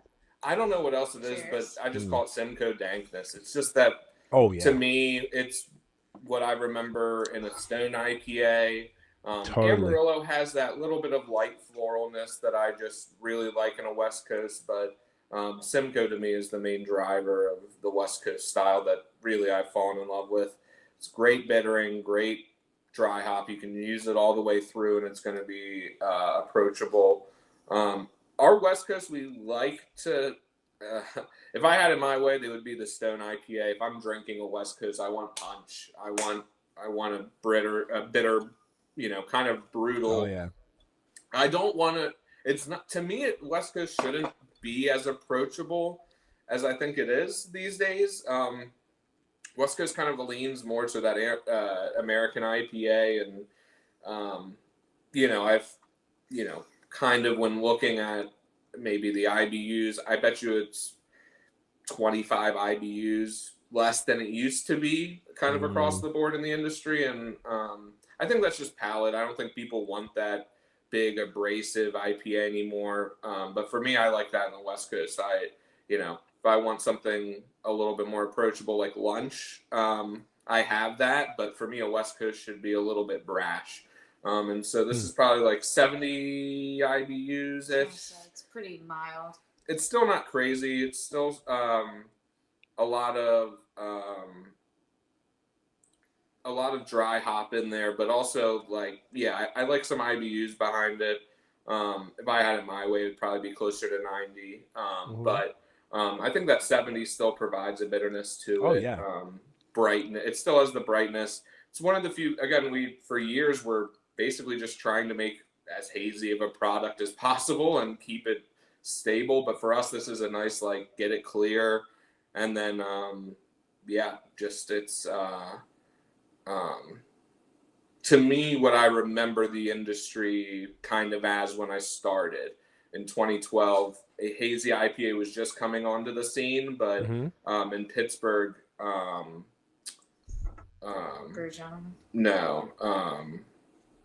Fatheads IPA. Headhunter was the big beer in Pittsburgh, and it was essentially a kind of similar-ish, about 70 IBUs, 7%, but had a little bit of something that kind of prevented the average drinker from wanting it, but still had enough citrus kind of on the back end that, if you could get past that, I think it was like a little bit of like a statement you were making at the time, like, oh yeah, I love a West Coast IPA, but now it's like now that the IBUs have come back down to earth, I think it's still an accessible beer style. I remember one time when I was just starting drinking, I had a 4%, 120 IBU beer, and that was like, people were like, yeah, it was almost an IBU race. Now I I said I hate IPAs at that point in time. I was like, oh no. That's what you meant. Yeah. Yeah, You didn't want that bitter, like resiny. Yeah. But we like the little bit of we like the dry. To me, I like that dryness. I like the ability to it not really hang out much more than maybe like a little bit of grapefruit and citrus in your mouth. But it's not. It doesn't linger kind of like a hazy does to me. And to me, that's what very dry in comparison. Yeah, and for years we were just trying to keep it sweet and keep it as low IBUs, and then kind of in the last 3 years I have now been focusing on structured bitterness instead of completely avoiding it. When we came down here, it was right when the Veil had kind of started coming out with the 0 IBU beer, and that kind of concept of taking out any hot side addition and basically cool pulling being the first hop addition is how we built our New England styles. And so this couldn't be further from that. But Definitely. To me, again, it's this beer is now 2 months old. I'll still probably be drinking this at 4 and 5 months and not Easy. Really. Yeah. And to me, that's kind of just going back to our hazy IPA conversation. To me, it's just nicer to be able to be like, hey, if you're going to, especially something like you were just on a trip, like this beer, you don't have to be like, hey, we need to drink this within the first 2.5 weeks of being home because we were just on the road for 2 weeks. Like you can have this and be like, oh, I found one of these in July, and be like, it might not be as zippy as in January, but it's still going to be pretty much what you imagine it to be. And yeah, so we just wanted something that basically I would resign hops like Centennial to be like, it's not going to go with our New England IPAs. And we do a lot of Centennial. Centennial, Amarillo, Simcoe, and Cascade are like my favorite kind of old school hops. And hell yeah. But I just don't. They're again kind of in that Galaxy category of just like I just slowly have taken them out of our New England's. Not the same reasons as Galaxy, but in general, just they're better fitted other places. And Big time. So yeah, we just started wanting to have something a little bit different. We brew a American Pale Ale at the beginning of concert season because that's what I want to drink at a tailgate. Sierra Nevada Pale Ale is what I remember before Dave Matthews concert, and so I just wanted that, and and so we started brewing that this last year as just like a beginning of summer, something for tailgating, a little pale ale, but we just called it Classic Riffs because it's just that's the beer I want to drink in a parking lot. I want to drink a Sierra Nevada Pale Ale. That to me, oh, there she goes. That to me is like one of the all-time classic beers. I'm a very nostalgic drinker. Like to me, if I had one beer for the rest of my life, lunch, I would probably be good with that because it's never outside of the lines. Like it's never more than this, less than that. It's exactly what I remember from the last batch. They're able to do, like we said, like I had 1 year, I had a 7-day-old lunch. And again, that's going back to our previous conversation of like, they understand every aspect of it. Like they understand that, yeah, they could send out 3-month-old and people would buy it, but will every consumer know why they didn't like it this time versus last, or some little thing? But they've just they've nailed it, and they do things right. And so we wanted to kind of just make a beer that is like that I can have a month old and be blown away that it's super fresh, but also if I have a 4-month-old, I'm not going to be like, oh man, I wish I just drank this a month ago, and so we kind of started dabbling in that maybe 2 years ago. And to me, it's just, I have such a love for hops that I'm like, how do I work Amarillo in more? It's one of those hops I just don't love in our New Englands as much, just because I can't use it hot side nearly as much. And if it goes too floral, it kind of takes away from those citrusy kind of things. But I love the orange rind it can add to it. And so for me, I end up just feeling like it fits better in an American West Coast. And yeah, so we only brew a few a year. We're not too crazy with it. Again, it's couple singles, couple doubles, but we've almost just established the one West Coast as like the go-to, and then we'll sprinkle in like the spring cleaning every once in a while. Or yeah, we try not to go too, because that's a style that I just want one that I can find and like and get, because it's a beer that we can kind of make a little bit more consistent because of the bitterness and that kind of stuff, where it's not as dry hop forward, so there's not as much, a little bit of I can adjust alpha acids to IBUs, but if a crop's way more tropical than citrus, oh boy, it's just going to be hard for us to, recreate dry hop combos, but I can work backwards an American IPA or a West Coast IPA to be a little bit more consistent. And those are just again, kind of going back to like a Pilsner, I want something that's not going to be as cloy, not even cloying, but just lingering. Like I want something that's going to, like I can enjoy, I can take in, but maybe isn't, it's not taking up the room. And I feel like a New England IPA ends up taking up the room. The second you crack the can to the second you're done, it's kind of all encompassing, and it's I really like the beers, but it ends up being, I end up really absorbing the beer versus these other kind of American IPAs and West Coast IPAs where I feel like I can kind of enjoy it, drink it, and then have a conversation. The New Englands, I just find myself in a bar drinking in New England. I end up spending more time drinking the New England than having a conversation, if that makes sense. Because there's so much more for me to, like, even the beer warming up, like, it changes so much. Yeah, it can change so much, whereas, like, these West Coast can too, but I just feel like the New Englands are just so...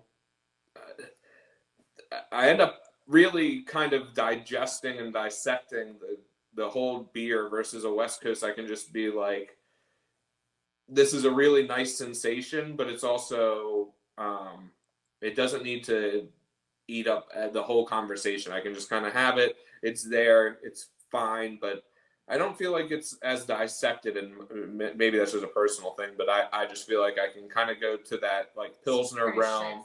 Yeah, where I can just be like, oh man, this is great. Like, I don't think I would be able to tell a Pliny the Elder year to year, but I noticed that the Peacherine's in there this year versus, like, if you were to add a hop to Julius, I would notice something about that of just like, there is something about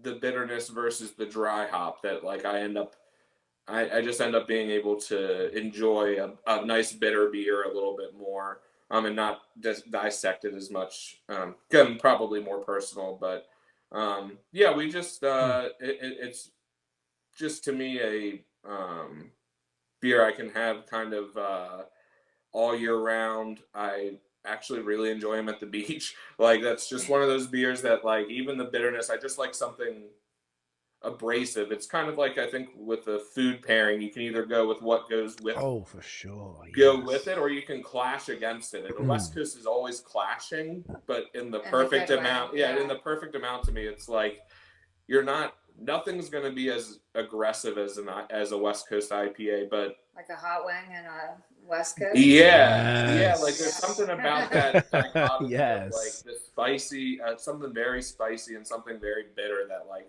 oh, I can cut Balances. this hot, but I'm also just as excited to go back to the spiciness of the wing. Or I'm like, I enjoy the beach, but I also love that like just taking a sip of something that's just like Dehydrating you? No, I'm Well, just kidding. punching you up, like it's still beating. It's like the you up sauna a in the little bit, pool. like, Yeah. Can you get hot? Jump in and- the pool. Boom, boom, boom. Yeah. exactly. And that's how I feel with the West Coast is like no matter what you're doing, it's not going to exactly pair up with what you're doing, but that clash of like bitter with the rest of the world, I just end up. It's not like my everyday beer, but it's a beer that I'm like a Friday after work, I'm like, man, I just want something to just like wake me up a little bit. And like, you just take that first sniff of a glass of West Coast and you're like, yeah, okay, Let's this go. is, this is, I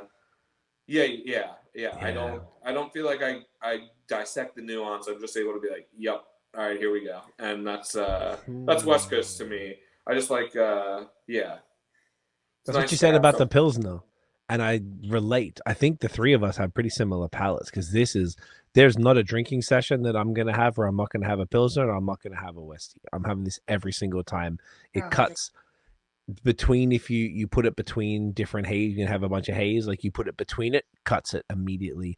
And there is something about it where it's like, I found, and you sort of, when you were just talking there, I'm thinking when a couple of years ago, we just went to Fort Lauderdale for the month, but 2 years ago, we went to Miami for a month, similar shit. And I bought Highlight because it's from Tampa. And I was like, oh, sick. Like, it was just so nice to have a bunch of shorties in the fridge amongst all the other stuff that I'm getting from different places. I got a sixer of a Highlight and a sixer of Two Hearted. And I was like, I loved it so much that on my Buffalo trips, I would basically always be stocked with Two Hearted because it was small. It was short can, 7%. It's always around. I don't have to think about it. I just like, cool, I'm having some haze that I do have to think about or I want to think about. And I'm like, I need to chill for a sec. Boom. And get that Two Hearted. And you kind of, it's a palate refresh. It's very similar. It's just an aggressive Pilsner. It works beautiful with food, whether you have the crispy with food or this. It's just, it's such a great style. And I feel like it's like, I love that a brewery like Funguys is doing this because if you guys are known for the haze and you're attracting the haze folks, which is amazing, it's like the West Coast though. Like clearly all of it. I got into beer in Canada in 2011, very beginning of 2011. So I imagine you guys sounds like we still have to talk about that. It's been almost 2 hours. We still haven't talked about the story. We've been beer driven, not story driven. Yeah, exactly. Hey, I'm not complaining. This conversation's great. But this was what we were all drinking in the early 2010s. This was what you mentioned, the IBU race. We're all fucking trying to get like our tongue strip palate wrecker from Green Flash and stuff like that was just the jam. Like we went to the States a lot. We're just getting anything, just tear my mouth apart. Like, let's go. And then obviously Hayes took over and we all forgot about that. And there's something about it now that I'm like, there's fewer breweries, and this is maybe leading into a question. There's fewer breweries that I experienced that would have, aside from someone like Maine who hang their hat on it, Maine Beer Co. I feel like it's Burial does a bunch, which I appreciate, and there's a bunch of breweries that do, but there's still a bunch of haze breweries that don't really do it, or if they do it, it's almost as pedestrian as the breweries who don't like haze but do it because they feel they have to. So then you drink that, and you're like, oh, your heart's not in this. You don't really. You know what I'm saying? Like, where do you guys see West Coast fitting in now? Obviously, you guys care, and everything you were just explaining, I absolutely 100% resonate with personally. I think it's amazing that you guys do, and this is fucking fantastic. How do you guys see West Coast in whether it's North Carolina, Raleigh, and beyond? So it's funny. I actually just had a friend text me and go. He was just visiting and had our West Coast and basically noted exactly what you said. And like the average West Coast is not kind of what it used to be. They're probably about 25 IBUs less kind of across the board. Way and actually, more I think funny enough where you, of all places, not to give them too much credit, but Untapped doesn't have a West Coast. To this day, they don't have IPA a West American. Coast check-in. You're They have right. a brewed IPA. They have, I think they always come under American. Under. Yeah. American. There's These come into nothing. American. It's IPA-American. Yeah. And so there's I And think there is a difference, by the way, between West Coast and American IPAs. Oh, This to me yeah. is West Coast. And Yeah. we do actually. we both have an West Coast American, and yeah. It's very different, right? It's, a It's different less thought aggressive. pattern completely, and It's so light, not as yellow. It's not as orange. Sorry, it's a little Yeah. paler. Yeah. Yeah, and so that's really, I mean, yeah, as much as we can educate about different IPAs, it's even in the big, again, not trying to give them too much credit, but in someone who, if you're basically, if you want to call it the dictionary of beer, of like, this is every beer, every batch, it's all in this catalog, and yet they don't even really know how to distinguish it from West Coast from American, I think is what we're gonna. I think they're going to become Such a a little good bit point. synonymous, and Which sucks. like, again, I don't think they'll get, in my opinion, hazy and New England IPA. We use it interchangeably. There might be people. There's still an Untapped check-in occasionally that says this is more hazy than New England. I don't know. Oh, it's I the same don't know word. what that means, Was but amazing. No, relax. yeah, but It's the same fucking word. Relax. It's not different. But- Yeah. I still think there's a pretty big difference. To me, I like, again, it's just that. Oh, you guys think there is a difference between New England and hazy? Oh, no. I'm sorry. Oh, West okay, I'm Coast sorry. and- no. I was I, gonna West say, Coast and not for American us. is No. night and day. Like, it's Yeah. very different. Hazy in New England is a synonym for sure. yeah. Okay, we're on the same page. Okay, cool. Yeah, I think it's one of those that it's been brewed so many places that you can't call it. We New just stopped England. calling it New England because literally people were like, "Was this brewed in New England?" So that's literally when we Really? started calling them hazy. Yes, Stop it. dead serious. Our first year open, we called them Oh New my Englands, and they said, I mean, I Was guess this that was brewed in 7 New years ago. England? Yeah, Maybe it's- 7 years ago. Did that happen now? No. Okay, thank God. occasionally someone will Thank God. have German Hefeweizen, and they'll be like, Like, was this brewed in? Yeah, I'm like, there's we the imported door. it actually. Yeah, just for you. Just for you, Jeff. Yeah. Okay. but Interesting. Yeah, I tend to yeah, like you said, use West Coast as a nice palate refresh. It's going to be different than 90%. Even if you get an American IPA these days, it's probably going to lean more into that New England kind of, at least Often. philosophy of like a big Whirlpool edition, maybe juicy- some IBUs, 25-ish, but not, you're not getting a two-hearted, I think, out of the average kind of American IPA anymore. But for me, it's if it needs to be a beer nerd thing, let it be a beer nerd thing, that the difference between a West Coast and American. But for me, I just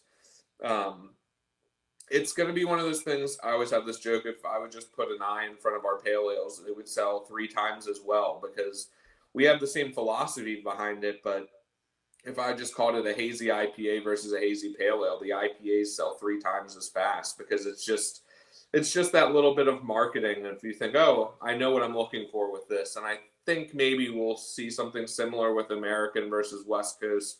Like, the West Coast people will really kind of love it, but the average consumer might not know the big of a difference. But yeah, I mean, it's one of those things too that I think kind of, I feel like you could even be a little bit more specific and just call them San Diego IPA. You know what I mean? Like, because it's really, that's what, if you wanted a good example for years, it was coming. Yeah. It was coming out of San Diego, and so I It's like, true. they almost,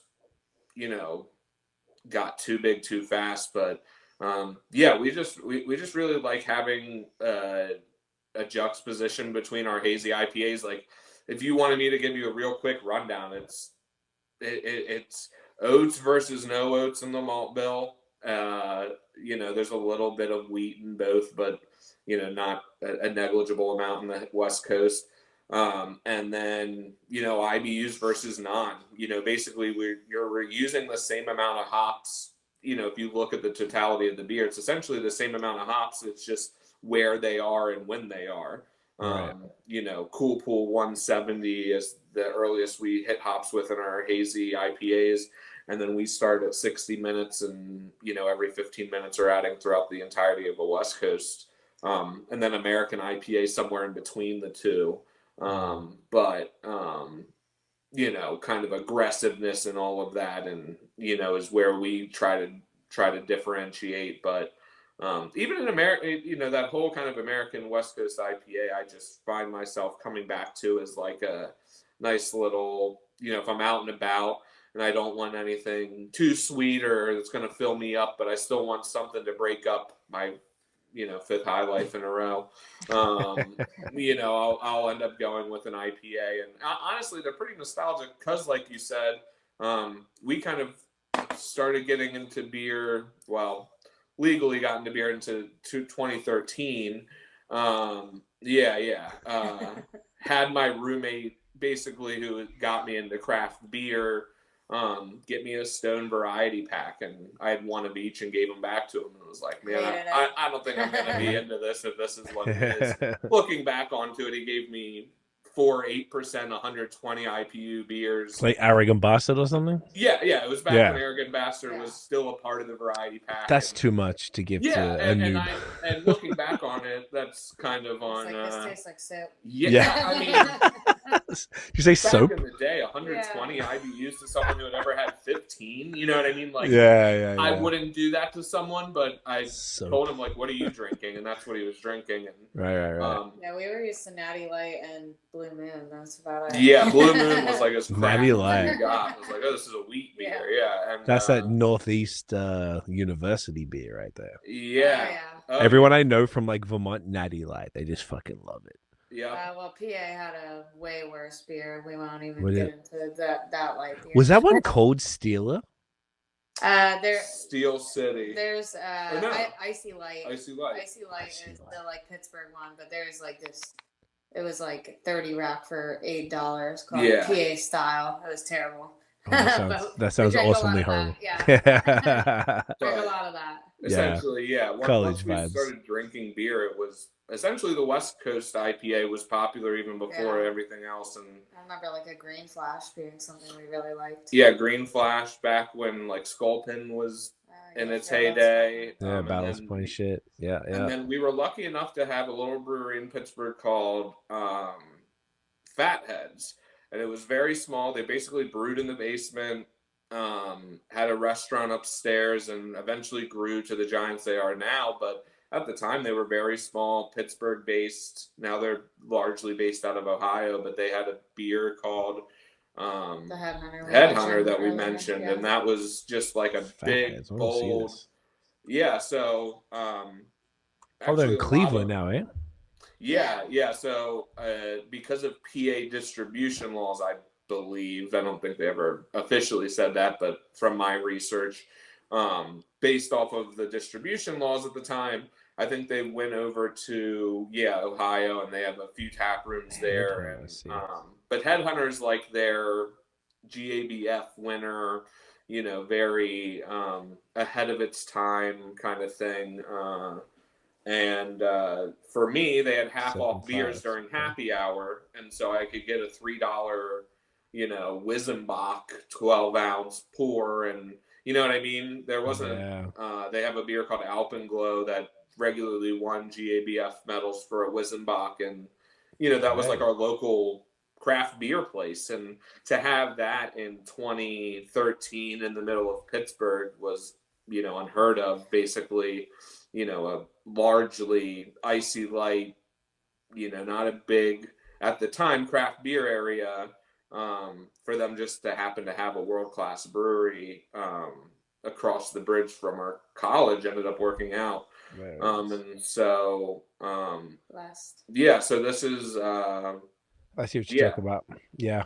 Interesting. So these guys look like, to me, without, I mean, maybe in looking through a 2025 thing, they look like a grocery store kind of brand mostly. Oh, they are now. Now they're at like grocery store. I mean, I was gonna say you can find that like 19 ounces in gas stations. Yeah, the stovepipes, 19. But Headhunter I still think is a great beer, and I think it still has its reputation, but I think got into like a size they were comfortable with and have stayed at that basically. They don't do a lot of like one-off releases. It's all pretty big distribution. But I mean, still one of those places that I know my whole family or all of our friends are probably tired of meeting up there because I just once I have something in my beer nostalgia, it's stuck. Like it's just somewhere I want to We always go. I end totally up get going that, man. there. Yeah. And so kind of going back to those days in Pittsburgh, we would kind of regularly experiment with beer. That was really kind of what Funguys was originally. Is I started off as like a bio major, and what I would do is I would make a 5-gallon batch of beer and then split it into 5 1-gallons and give one a little bit of this, a little bit of that, and we really liked that kind of weird, wacky, scientific approach. And we knew we couldn't just make basic kind of, I don't know. We now have a few of those more basic beers, but when we were originally making a beer for Mac Miller or a seltzer for Mac Miller Day, we couldn't make a clear line seltzer and get excited about it. I like to say we're fun guys. You know, there's plenty of people who can do that. We're not going to outprice, you know, the big guys, and we're not going to be able to, you know, outscale them or anything. So let's just do something that's kind of weird and wacky and, you know, what we felt was fun, guys. And so Mac Miller has this song called Cool-Ade and Frozen Pizza, and that was one of our favorite ones. And so That's not the one that we brought, but oh, it's not. no, Okay. it's another Well, Cool-Aid seltzer. I thought I but, transitioned perfectly and Nah. completely messed it up. But this is Well, from we that were series. gonna do the triple dry hop next. Okay. I'm Well, keeping you boys we in line. like Yeah. to play around Kylie's with stuff. what you're here for, just Yeah. keeping you boys So, in line. We always We like to need play it around with desperately. stuff, and so one of the beers, we kind of had originally wanted to do, but couldn't really figure out how to do it for distribution, because we do sell this decent amount of each batch in distribution just to keep stuff fresh. We wanted to do these triple dry hopped IPAs. They're just so expensive. We're basically dry hopping at over 8.5 pounds or 8.25 pounds per dry hop, or per beer. And so this good news, we call Carly's version because originally we did it for her birthday. I said, Oh, it is Kylie's version. You're right. yeah, Are we breaking this open now? yeah. So sorry, that's what I just Yes. jumped into. No, that's fine. That's totally fine. He was gonna do Cool-Aid. I was gonna do the Kool-Aid, but I realized we have the other Kool-Aid beer, so I'm gonna pivot. It's okay. It's okay. So this is our good news. This is double IPA, 8.2. Yeah, this is Carly's version. And so Carly's version was originally a reference to obviously Taylor Swift. Carly's a huge Swiftie. And so we, for her birthday one year, So it ended up being the very first time we triple dry hopped a beer. Okay. So we don't know if the lore was because it was triple dry hopped, if it was because it said Carly on it, or if it was because it was Taylor Swift related. But like that beer ended up being like one of our best selling beers. Okay. Basically that year. So every time we do a triple dry hopped, it's usually a Carly's version. Typically a Taylor Swift themed one, but since it was Mac Miller Day, I got to pick my favorite Mac Miller song, Good News. And then, made it Carly's version, obviously, because it is in that triple dry hopped hazy double IPA theme. That's awesome. And then anytime it is actually a Carly's version, Nick lets me pick whatever hops I'm vibing with or whatever combo I kind of like of what we have in our selection there at the time. But artwork is super sick. Our artist did an amazing job on it. She actually, the entire label is made up to look like a newspaper of all of different Mac lyrics. and then also incorporates different artwork from previous Mac Miller releases. So this has The thumbs up probably there. been everybody's favorite release of the year so far until our Okay. anniversary in 2 weeks. But super awesome beer. Again, in the New Zealand theme. So the Carly's version specifically refers to the first time we did what I would consider a pretty aggressive Whirlpool edition. So normally we're pretty close to like 1 to 1.5 pounds per barrel. This one we did closer to 2.5. And basically it's just some research I've been doing. Essentially people to avoid hop creep have slowly just kind of been adding more to the hop side Whirlpool kind of edition than they were in the dry hop as a, getting rid of hop particulates in the final product. But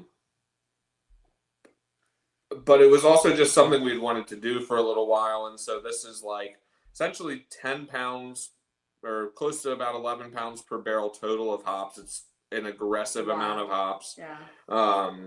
And basically we just wanted to do something that we felt was making the best example of the beer possible, and worrying about kind of the financials after the fact. We can only do a few of these a year because of that, but we try to make them the kind of well worth the wait, we like to say.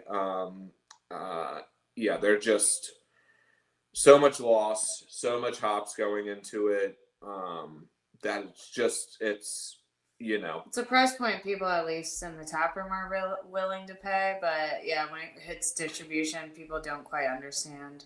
Like, it is as aggressively dry hopped, and it's worth the price because it's typically fire, and we're also getting essentially 25% to like 30% loss on the beer, so it's just one of those things it's just such a expensive beer to make that you just want to keep making it, but it's one of those that like we now see it as like a special treat, one of those things that it's like we really love to do, but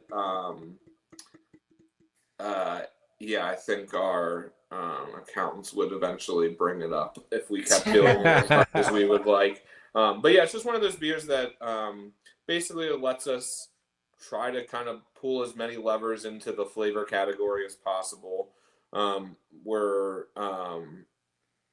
basically trying to use as many hop products as we can to lower the total amount of vegetal matter going into the beer. So when we would typically use mostly T9 pellets or T90 pellets, we're using a decent amount of hop keef and cryo in these beers.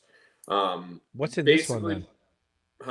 What's in this one specifically? This one, I forgot because we typically put it on the label, but I'll do my research.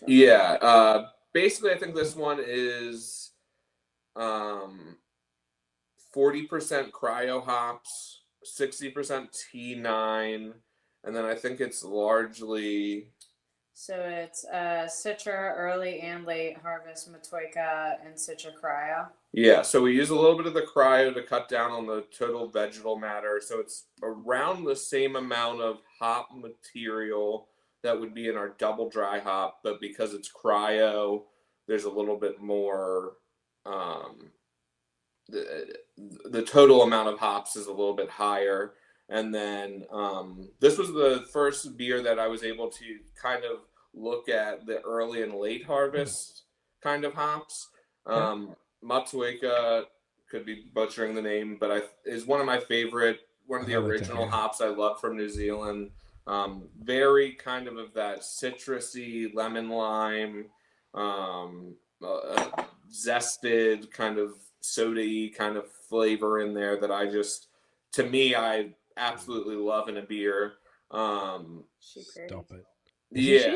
Yeah. So this beer, while the other ones were closer to 30% oats, and this is closer to 50%. So this is kind of one of those things we're able to. Yeah, that is it's so it's good, a dude. tall glass of beer. I mean, Jesus. it's Lemon lime. My goodness. yeah. So that's one of my favorite hops, and we were able to get in what I think are some of the best lots we've had in a long time. Yeah. And it has a little bit of a guava thing going on there too from that early harvest, which is a little bit different than what we're used to. Most of the New Zealand hops, when you think of them, or if you wanted to put the dictionary definition, you're talking about the late harvest.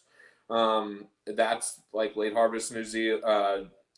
Nelson is that super, wine, grapefruit, grass. But for this one, this is like as much citrus, that lemon lime that I think I've gotten out of it. The early harvest is supposed to add a little bit of that guava, but I still find myself really loving the late harvest too. And so this is pretty heavy in that. Citra Cryo again, just adding to the aroma while cutting down on the vegetal, so that way it still has plenty of aroma without going into that raw bitey hop. There's still plenty of hop to it, but I mean, this is what my go-to shift beer. Yeah, this is what I if I really want to like a real cap on my day of just something rich and full and just all hop and almost like a wine in a way that it is all-encompassing and also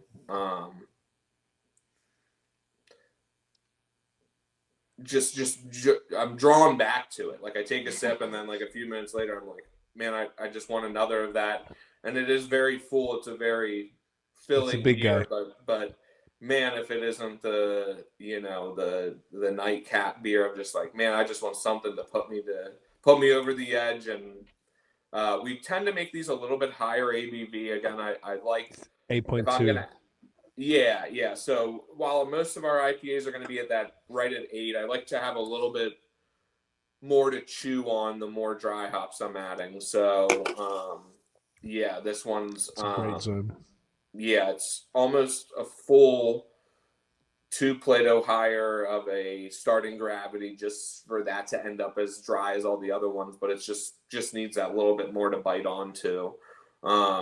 Yeah, these are just so much fun for me. It's as egregious as I get to be in our brew house, you know what I mean, with just loading up, a dish with caviar almost, you know what I mean? Like where you're just like,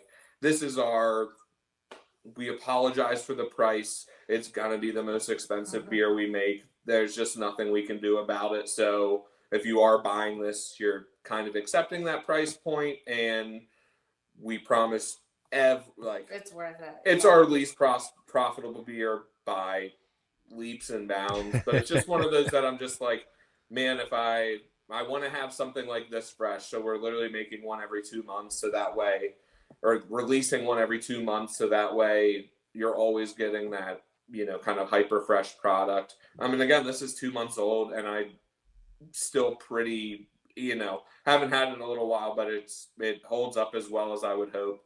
And that kind of, I think I'd started talking about this earlier, but kind of goes back to, I think, what we were saying about holding up and that ability to, most of my brewer friends that are maybe not as big into the hazy IPA game, they tend to not, like when I tell them our dry hop rates, they laugh at me because they would never be able to get away with it.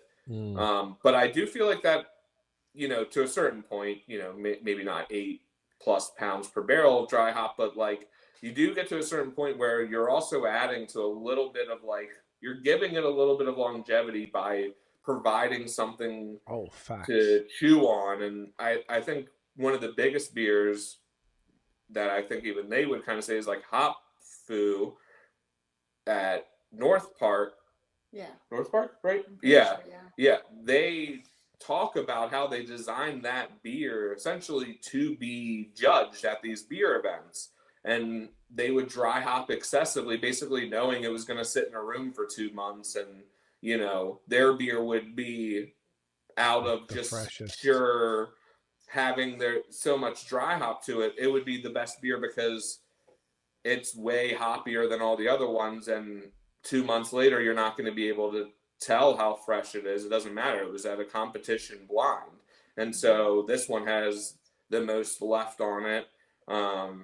And I think kind of as you sampled through them, even like I would say the obvious most fresh dry hop is this one, then the other It's hazy punchy. IPA, and then the West Coast. And it's just, you know, I think they would The be, amount that's on it. yeah, the pure volume or the concentration of hop matter, I think, is just going to hold up longer.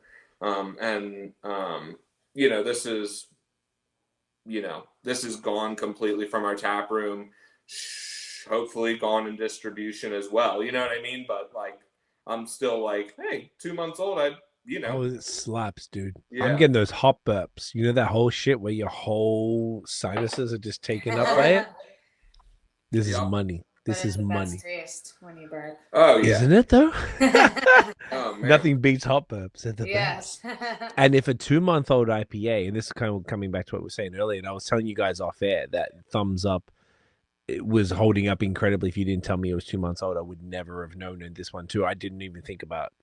Of course, it's Mac Miller. So yeah, it's of that January 19th Yeah. release drop.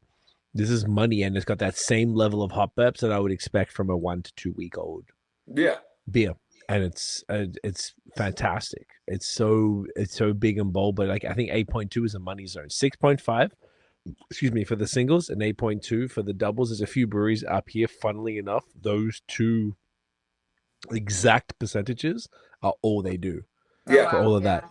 And I know I've kind of got used to that, and I always find that like sometimes in the States it's a little bit sporadic where it's like it could be anything.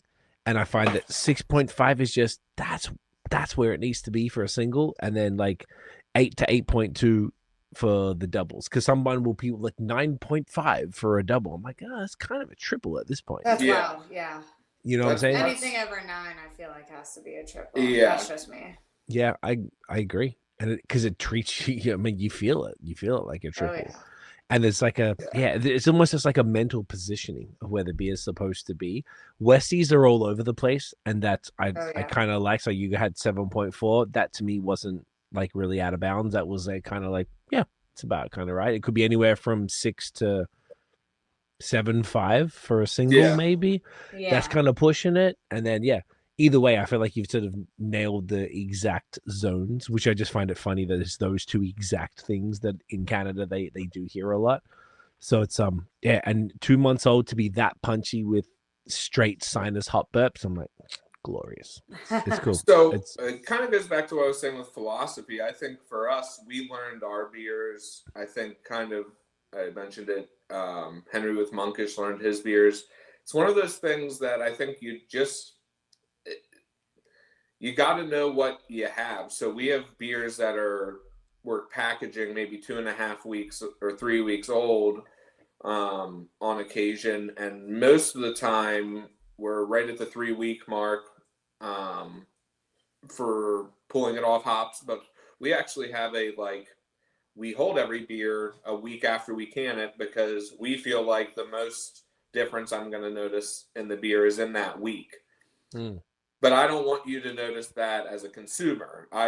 We eat that week. That's the week that if it is going to go through a little bit of a change, because it's now Like just put off the we don't hops. we don't filter. So there's always the occasion that hops get in the bright tank, and if they do, we want them off of that as quickly as possible. So in that can over the week, that's where I feel like I noticed the most change. And if we eat that week, then there's no noticeable difference to the consumer. And so we noticed that for us. The Veil, I would say, noticed that when they were making a beer called Needs a Week. Like, again, I'm not them. It's not the same circumstance. But if that's the known thing around my beer, I'm just going to wait a week. And that's kind of where we got the approach from, is Right. we were hold it back. I mean, I could show you our beer cellar right now. I still have 20 beers from the Vale over the years. We love their beer, but you know, that was something that we noted, that we were just like, hey, this is let's hold this one for a year. Well, Taste at different points in time. Well, there was just one of those things that everyone would just be like, just give it a week. And they were right. It was better after a week, and amazing beer. But for me, if I know that as a consumer, you're going to want to wait, let me take that week out of your hands and into mine. And so that's kind of where we established that, is just like, hey, this is where we notice the biggest flavor difference is going to be. It's not at month 2, it's at week 1, you know? So, and Henriette Monkish actually probably 10 years ago now in an interview said he holds all of his 2 months before it's packaged. And so at that time, that was, people thought a 2-month-old IPA from Monkish was old. And it's like, well, it's actually 4 months old, and it's, you know, exactly what he wanted, because those beers are just so hopped that they need time to rest. And they green as hell.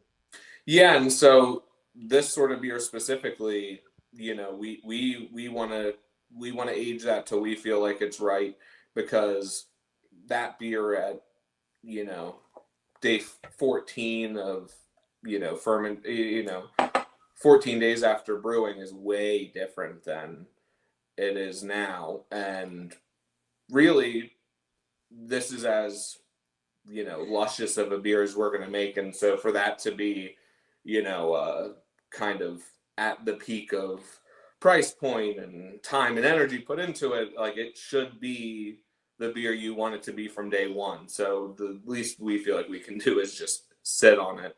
And then that hopping holds up. I mean, big time. Yeah, it's one of those things that's just, that's kind of going back to the distribution talk of like, hey, if you know it's better at 2 months, then sell it before it's like, package it early, package it so that way by the time it's getting to that market, it's fresh. You know, it's one of those things that, like, I think is gonna, you know, we're in a constricting industry here, I think, is like, you know, distributors start to pick out, it's going to be the guys who get it. Like, who's going to complain about Maine? I mean, I'm on a shelf seeing 7-day-old IPA. Like, no one's going to be able to complain about that. But if you are seeing a 4-month-old IPA just hit your market, you're going to be like, this is a little odd. And I mean, we've done it. We've had to. It is a rigmarole to go through the TTB, our ABC, every step. I can see how you can think you're perfectly lined up, and then you end up sending a 2-month-old beer. But it takes so long. it's. I mean, I 100% get it, but at a certain point, you almost have to work backwards and go, hey, we want this beer on the shelf at 7 days old. How do we make that happen? Well, gotcha. Packaging the day before pickup. And even if that means, you know, people working a little, you know, it's tough. It's weird. There's not very many industries like this where you have products that are really going to, you know, if you see a year-old other half, there's no way that's good, even if it's other half. You know what I mean? No. Whereas you can get a wine that's like, yeah, maybe this was better fresh, but it's still not bad. Whereas an IPA, it's just one of those. It's over. You know, we had someone at like the Outer Banks where you're just like, we don't really send a lot of beer there, but maybe we don't send the beer that's gonna be getting there in late August because that's the end of their season. You know what I mean? Like, it's those things that, like,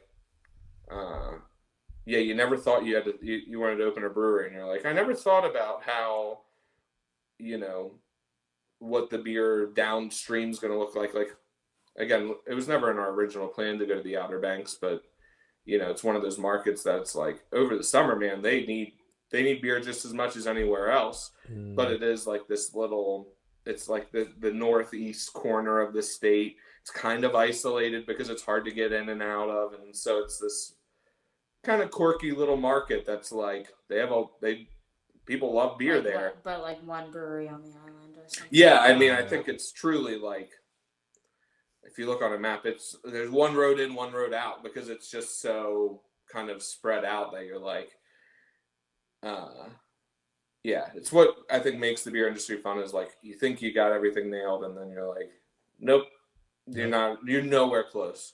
You're Totally get it. One step forward, two steps back, but like in a like constant, like, I think the one thing that everyone in beer has is like, you gotta love it. You're never just doing this like, no one got into the beer industry because it pays $45 an hour. Like, you're not making that anywhere. Yeah. Like, you got to be willing to do something you love. So if you are going to do that, like, you're going to put in the time and effort, and you got to really, like I always say, is like, be willing to put in that extra little bit of ingredient that you don't think you need. Even if, like, I've had local breweries that I'm like, man, if you just throw in one more bag, just one more bag, it's $150. Trust me, that like change the game. Yeah, yeah, like charge $10 or $10 more a keg. Like, you're not going to see a dip in that because the product on the other end is going to come out. Now, these triple dry hop, I get it. It's not $10 a keg. You know what I mean? It's like $35 a keg. So that's a big jump. That's a big jump, and I get why people can't. But I do feel like in a lot of these hazy IPAs, like, being money constrained and like you like, some of my favorite like brewer friends that aren't brewing a lot of hazy IPAs are still able to make like a world-class IPA, even if they're not known as the IPA brewery. Like, sometimes I just go to a small brewery that I've never had anyone be like, have you had their IPA recently? And I'll just be blown away.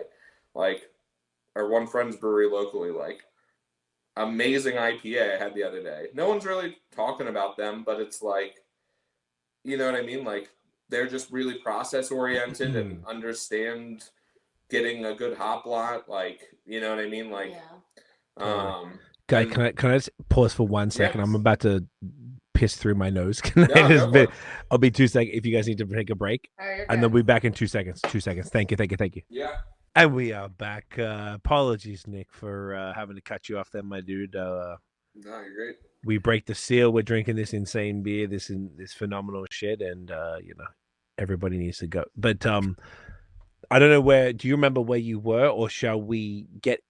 No, we were going to get a transition point, I think. Okay. I was loving all the context that you guys are giving on everything. I think the way I was just saying to you guys off air, I really love the way you guys are giving so much as far as like your inspirations and where everything came from. I just feel like that's what I want to hear. If I'm going to talk to somebody, I want to hear that, and I appreciate you both for that. It's very, very cool. Well, we've in a good way and a bad way made this so much of our life that it's one of those things that we'll be talking in a conversation and look at each other and be like, beer name.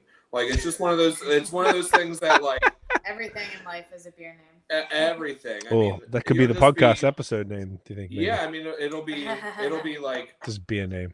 Yeah, it'll just be like me and we'll be. So we actually, for our anniversary, have a beer coming out called Balloon Knees, and it's a story of our friend getting like really drunk and just being like, I can't walk, my knees feel like balloons. And it's just one of those things that I'm like, oh, balloon knees. And it's a hazy triple IPA now. Hazy triple IPA, and it's like the beer that it's all will make your knees feel like it's balloons. Citra, it's Citra Cryo. It's like if there ever was a like right down the middle 99-mile-an-hour fastball of what you want a Citra beer to be, it's basically this. It's just all Citra Cryo, 9.5%. It's as good of a beer as you're gonna have, kind of in that range. But it's like that was something in it might have been like St. Patrick's Day of just like 2015 15 It's that like our we senior thought year. was funny Yeah. then, and we didn't have a brewery. And then Hang on, later wait. on, 2015 senior year. What does that mean? College? yeah, Oh, y'all are kids. yeah. So Hang on, Yeah. senior year is like the last year? yeah. So that was when. Oh my gosh. I'm like So 30. I graduated in 2002. So y'all are like, yeah, so oh, that's so cute. You guys are killing it so young. That's fucking yeah, awesome.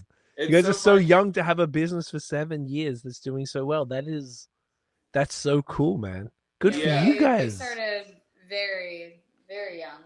What, 25, I think we opened? Yeah, Wow. so yeah, I think we were Good for y'all, 24. man. So Yeah, part of our That's so cool. That's So not part- common, eh? no, so that's kind of part of our origin story. Is Can we talk about that then? The origin story from yeah, the how it started to how we got to Funguys? yeah. So so basically, it kind of started like what you were saying with a little bit off camera with our conversation of just like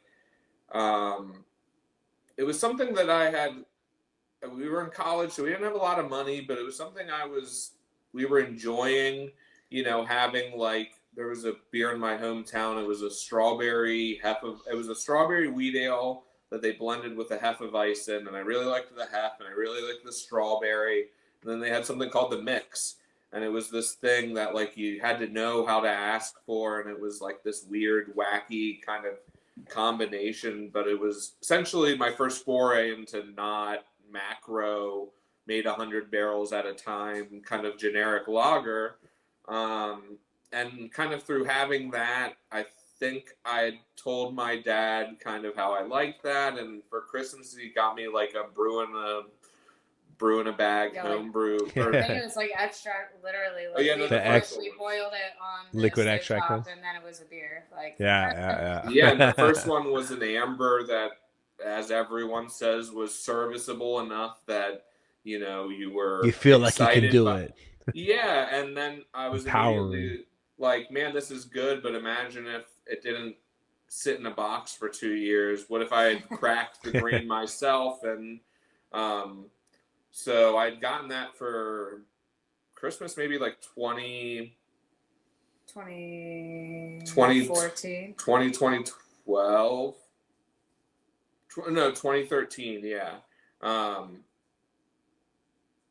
no, I guess yeah, you're right. Yeah, and basically over my Christmas break did an amber, you know, generic thing, and it was just good enough that everyone liked it. And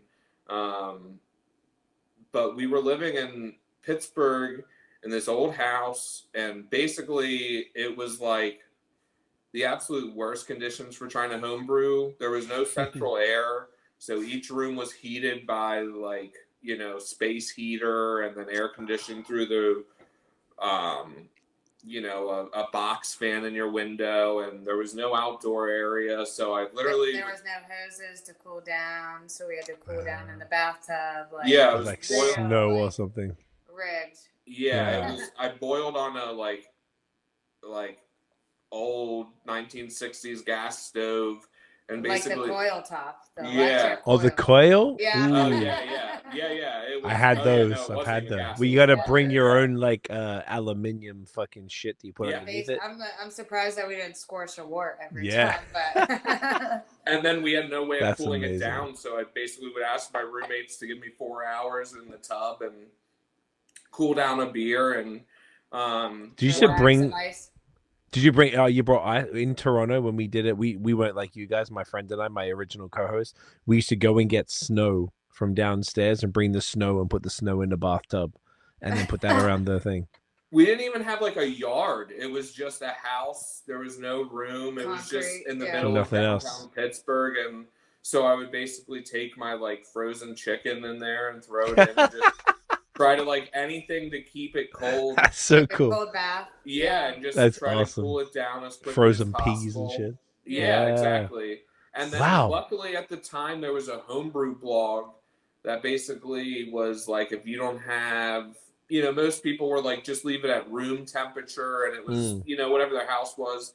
but there was someone for like extreme brewing conditions, and basically they had this setup where you would take a fish tank heater, fill a plastic bin with water, put your beer in there, and then the carboy you put your carboy in the bin with the water, and then the fish tank heater would act as the medium to controlling the temperature. Huh.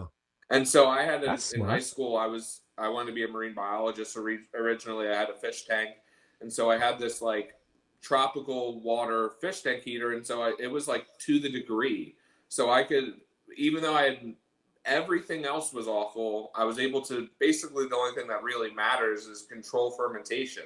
So I was able to do ales. It didn't go under 60 because it was tropical fish, but I could do a like 66, 68 degree fermentation and actually kind of like control some things about it. Most of the time, one of the issues with homebrew is the fermentation profile is just off. It either stalls out, or it's because it's too cold, or it's too hot, and you get too many.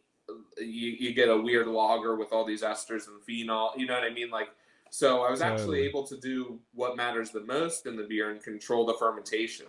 And so I was able to make beers that were, you know, what everyone homebrewer says, just serviceable enough that you want to make a new one, but also like, you know, making every mistake in the book. And I lived in a house with 8 other people, and so when we would have a fraternity house, so you should say that part. So we would just very American. I like it. Well, yeah, but it was just like anytime we had a new batch, I had 20 people ready to try it. You know what I mean? So right, so you get quick feedback. Yeah, and most of the feedback was dude. Fine. and most of these people at the time had never had a craft beer at all, so a Belgian stout was completely lost on them. You know what I mean? Gotcha. But it was just enough to give me interest in beer. And then at the time, it was a good time in craft beer that like, so the 2 people that gave me the idea that, so everyone at the time that I knew that was a brewer had a beer down to here, was gray. He started off cleaning the floors, and then he cleaned the floors good enough that they let him clean kegs, and then after the kegs, they let him clean the fermenters. And basically, you were 15 years at a brewery before you got to make one recipe every 10 years. You know what I mean? Like, you were essentially just a labor job and not really a creative. And I was in college, and I felt like, I don't know, I shouldn't be paying all this money to just go and basically be a $15 an hour labor job. So I wanted to, at least have some creative control over it. And there was a brewery in Pittsburgh at the time that was called Brew Gentlemen. And it was college graduates. I mean, they were fresh out of college. They had just graduated, home brewing in college, similar thing. And in their first, there was one beer they released before I turned 21. And then I had every one of their beers they had released up until we moved. I had all 100 of their beers. If they had anything weird coming out, I was one of the first people there, and just a huge fan because it was just 3-barrel batches, small batch. Everything was fresh, kind of like we said, and they were brewing a weird saison again when there wasn't that beer really being made out in distribution. And if it was hit or miss at best. It was back when Phantom, or however you say it, it would be like 1 in 5 bottles you could actually drink the whole thing of because they were so overcarbonated. You know what I mean? Like, it was very early in that.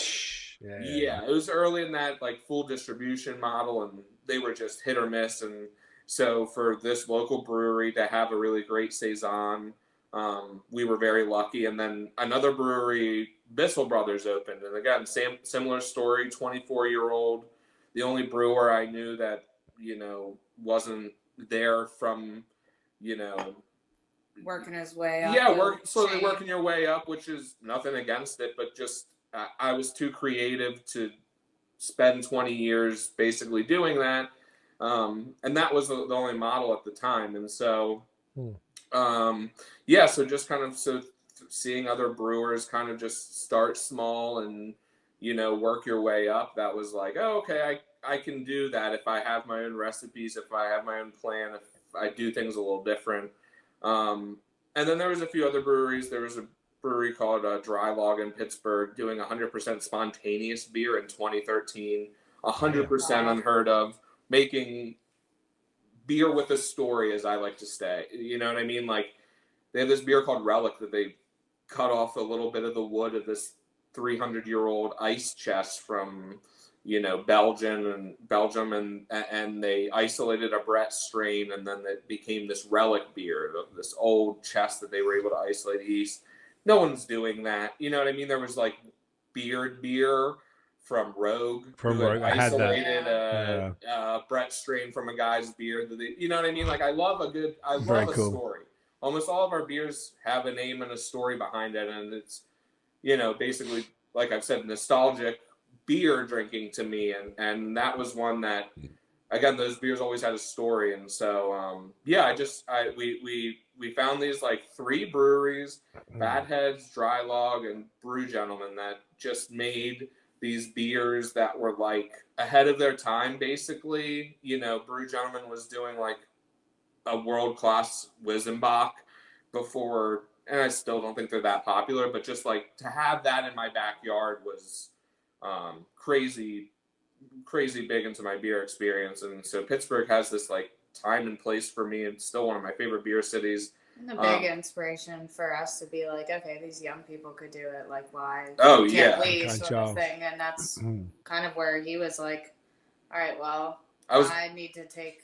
I was bartending at a place in East End, still a great brewery, but you know, the brewer was, the only chance you ever had of becoming brewer there was when he finally hangs up his mash paddle. You know what I mean? Like, his son was the assistant brewer. Like, it felt like that was the industry at the time. You know what I meant? Like, it was just so much.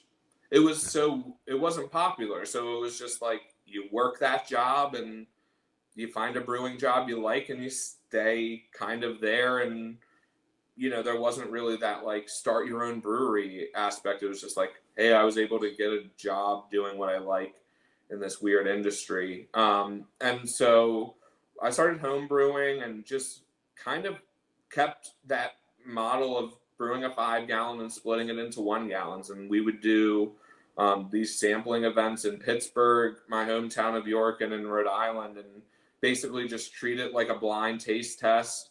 Which did you like more? What did you like about it?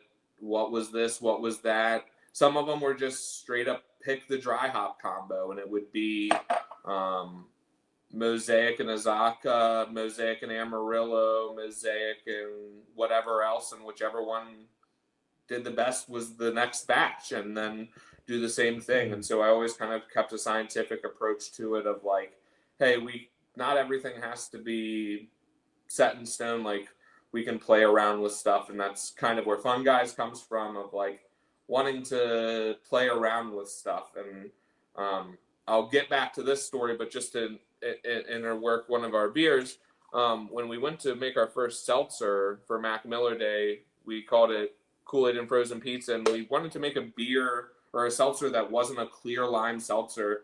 We're Funguys. We make flavor forward beers. We can't make a White Claw like beer and get excited about that. They're doing it at 100 times the volume.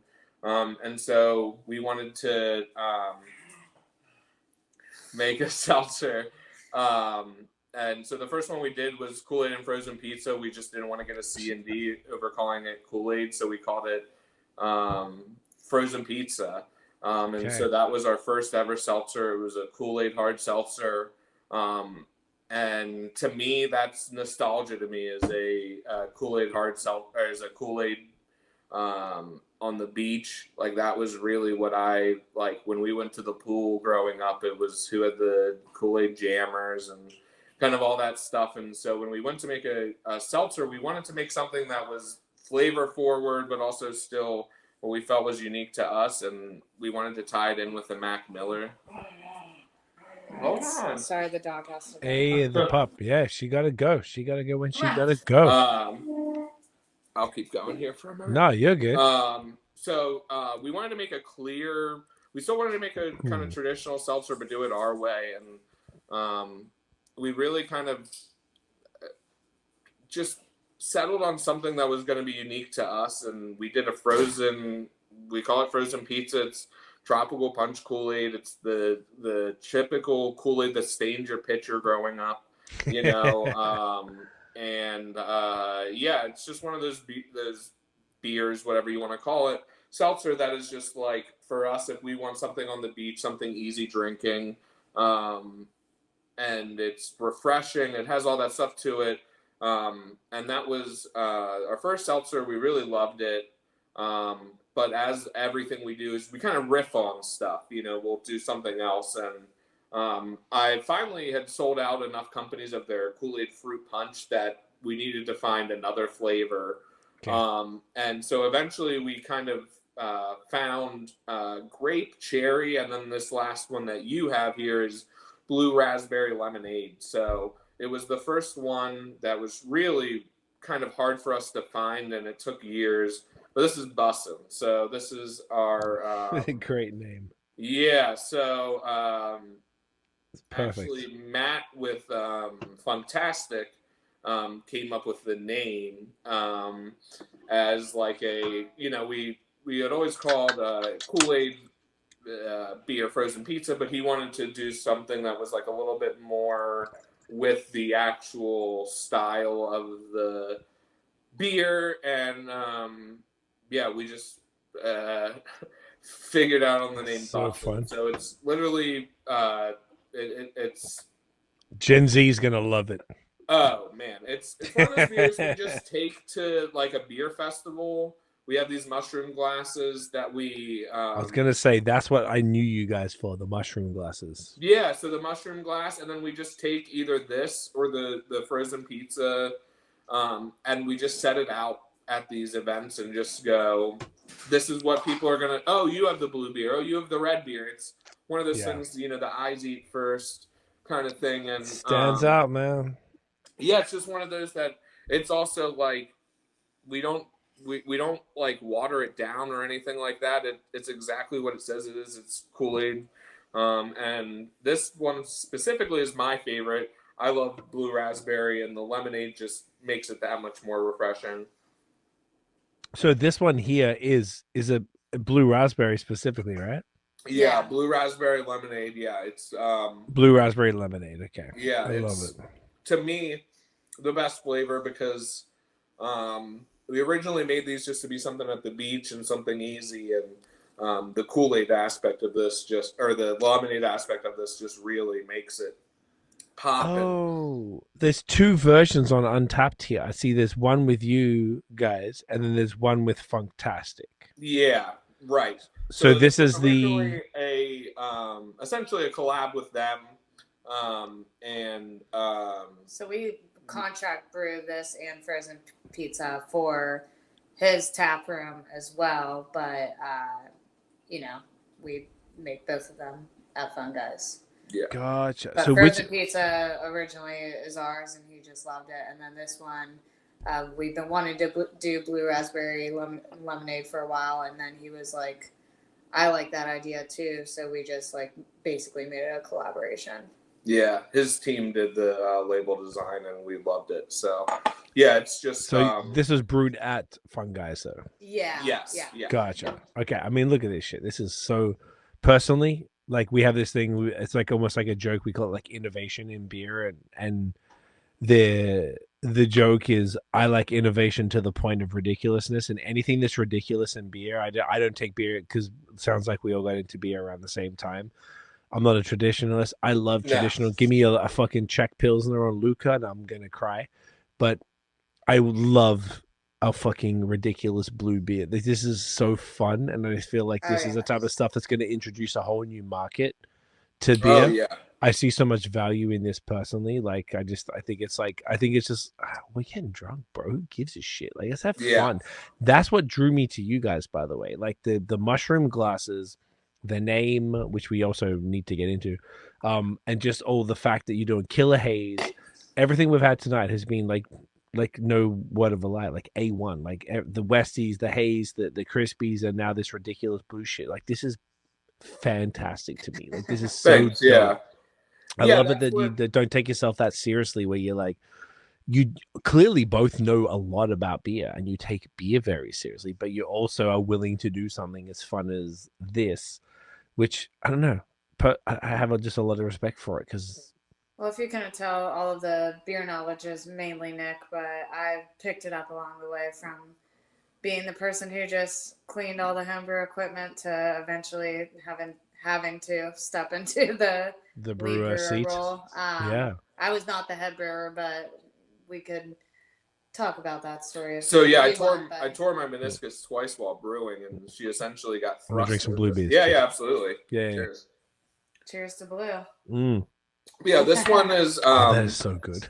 Yeah, this is what, in my opinion, Oh, beer man. is it's fun. If you're taking It's it seriously, ridiculous. if I you want love something like, there's a traditionally made lager out there, fine. But to me, beer is so I'll try to tie this in a So little bit good. with how we ended up down here, but it's what beer is to me is like, you need the willingness to be a chef of like, hey, I don't know this is gonna work, but I have these things I have my experience to back me up into leading down this road, that it's not just a random guess. This isn't just me throwing paint on the wall and hoping it looks good. Like, this is, I know what people like. They like nostalgia is one of the, again, like, we almost called it pitcher stainer, because to me, that's what I remember with Cool-Ade, is just like, you could tell what was in there last. Oh, we did grape Cool-Ade. Oh, we did red Cool-Ade. We did, because it just truly, that's what I grew up with. And so for me, if I was gonna, I was one of those people that, like, we're not making a seltzer. What's the point? What's whatever? And eventually I was like, hey, if this is what people want, let's go ahead and what would I want is like a super light, easy drinking, something by the pool. And that's what this Cool-Ade series was, is like, let's just not take ourselves too seriously. Doesn't have to be clear. Doesn't have to be perfectly filtered, like this specifically, this blue raspberry lemonade one is a little not hazy. It's not clear. We have a. But it's also lemonade too. It's also. That's To with me, all of the stuff. It does was clear not matter, before, like- now it's not. Yeah, it's. That is fluorescent. I fucking love it. Yeah, it's. The nice thing about seltzers is no one's taking seltzer seriously. You know what I mean? Like, I don't have to be I right guess down not. the middle with it. Like, if I made a Pilsner that's pretty hazy, someone's gonna say something about it. It's a seltzer. No one's really too worried about it. As long as it's light, refreshing, and tasty, no one's really batting an eye at, maybe the fine tuning kind of things of it. Like, I could make this crystal clear, with like, finding agents, but I don't feel the need when it's probably just going to take away from the flavor. So, yeah, we do a few of these. We have a cherry, grape, blue raspberry lemonade, and the traditional tropical punch. Is that what we tried, Kylie? Was that the red one? Was the tropical punch? Yeah, I let you try the frozen pizza, and I might have let you guys try the cherry too. There was a couple that you were like sharing out to everybody in there. It was a bit of there's a few of us there. So it was a red one for sure. And I was like, yeah, so it was wow, probably frozen pizza then. Frozen pizza? Okay. After you guys told me you were doing the podcast, I'm like, well, you got to try that shit. So yeah. I opened a can of this and that.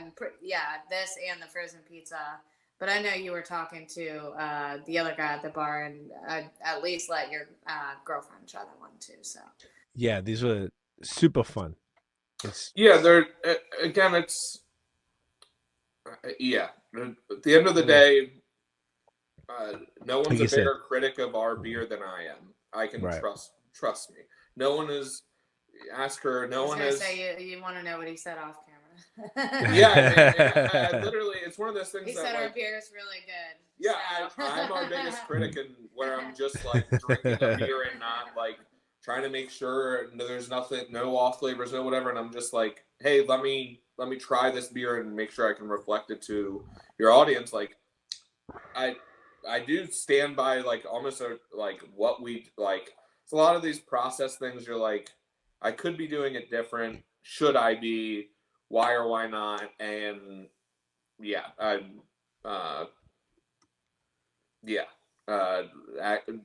enjoy our beer more than I remember. You know what I mean? Like, it's one of those things that you're like, oh wow, if I'm not actually every day I'm at the brewery, I'm dissecting. I'm like, does it have that?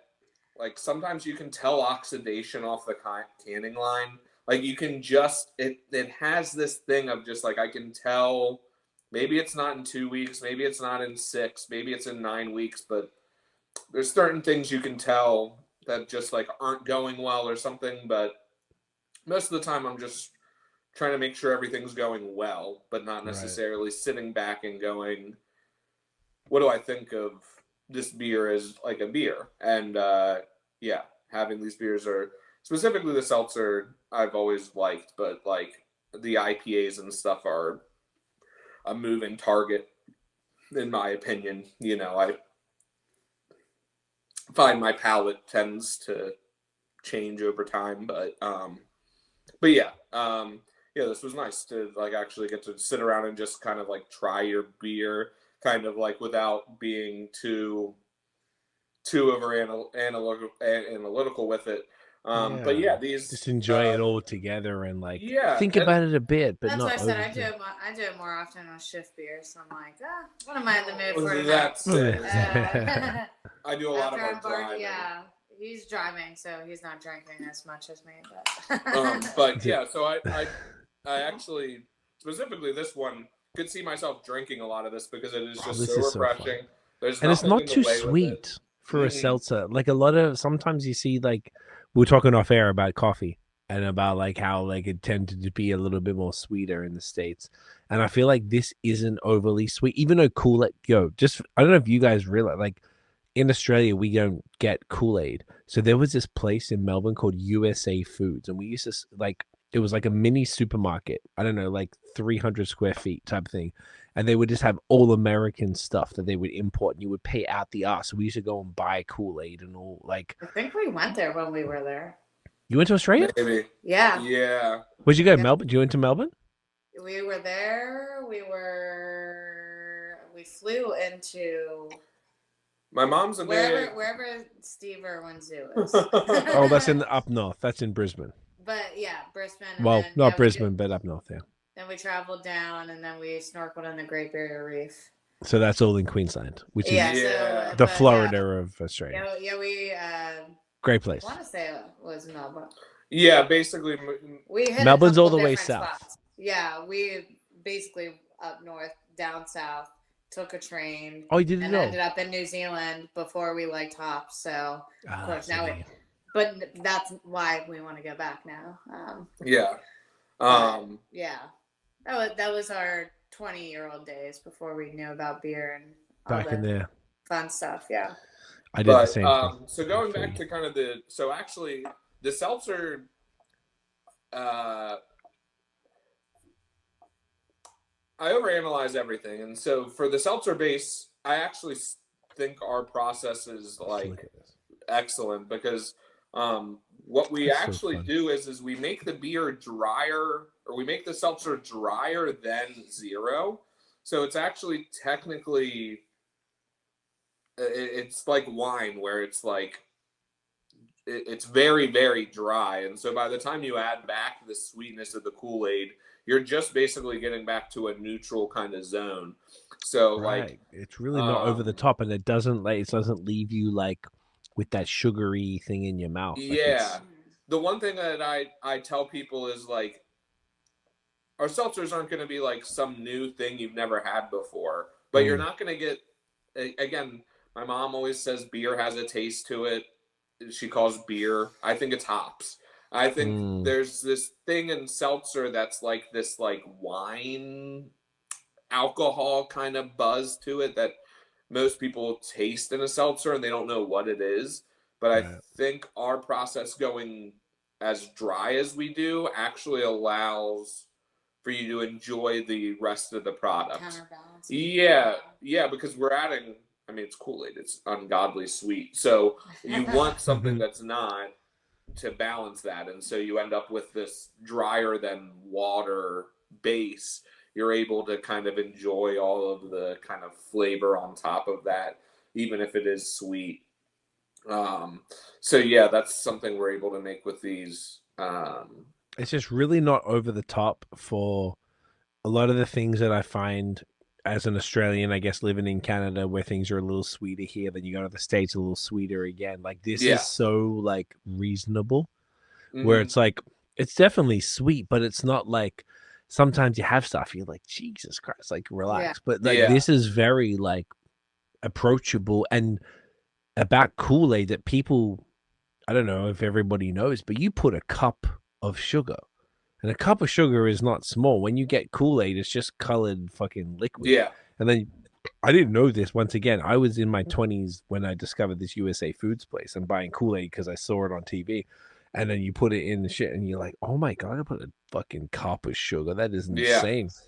And it's just so insanely sweet, and I can understand it stains the picture. I didn't grow up with that as much because it wasn't a thing, but I definitely understand it because I made it. But this is very reasonable. As far as it's more flavor and it's more punchy than the average White Claw or something like that. Yeah. But it's not like it doesn't turn you off Mhm. as much because it's got like a nice medium sort of like, it's definitely sweet. You know, this is a desserty product, but it's not going to punch you in the face as far as like, you know, here's 17 cups of sugar. Yeah. Sugar high. Right. Exactly. And I like that a lot. I feel like you found that the fun of this absurd blue color, which personally I think is fantastic.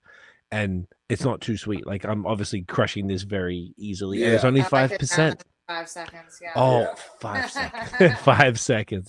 These are Not actually 5 said seconds, but Yeah. perfect but like full beer. 17 seconds. Yeah. Yeah, pool beer, exactly. Pool beer, beach beer, wherever you're open container beer. Yes. Yeah. Savannah, whatever, Key We West. do a trip with a few of my friends to the beach, and we just bring a case of this in the tropical punch, and it's just always gone. It's a done deal. Cool-Ade Yeah. and chugging beer. Yeah, man. I can see this is working perfectly with that. It's not too heavy. It's like just enough where it's like, you know, it's not like nothing. It's not like water, but it's like, it's not like a double IPA. So it's like a nice sort of like middle ground and very crushable. You don't get too messed up. Just enough sugar to give you the sweetness, but not too much to give you a headache. It's this is fantastic. I really enjoy this. This is just fun. And I don't know, I appreciate fun in beer. And I feel like that's the first 3 letters of your brewery. It's, Yeah. So kind of going back to kind of our origins. Yeah, please. Part of the reason we are Fun Guys is we wanted to be a brewery that didn't. One of my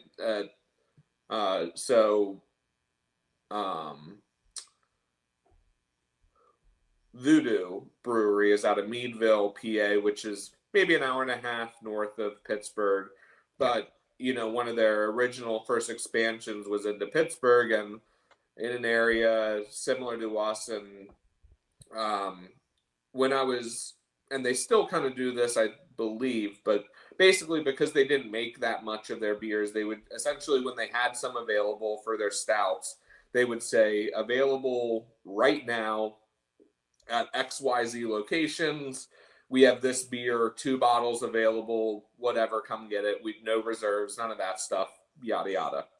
And I was in college, so I was like, hey, I'm paying to be here. I'm not leaving class to go buy beer. That's as bad of a look as you could, you know what I mean? You're in college, you're already going to drink, but to leave class to go drink, that's tough.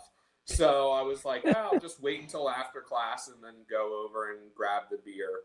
Well, I had waited 45 minutes or whatever the class was, and by the time I got out there, they were sold out.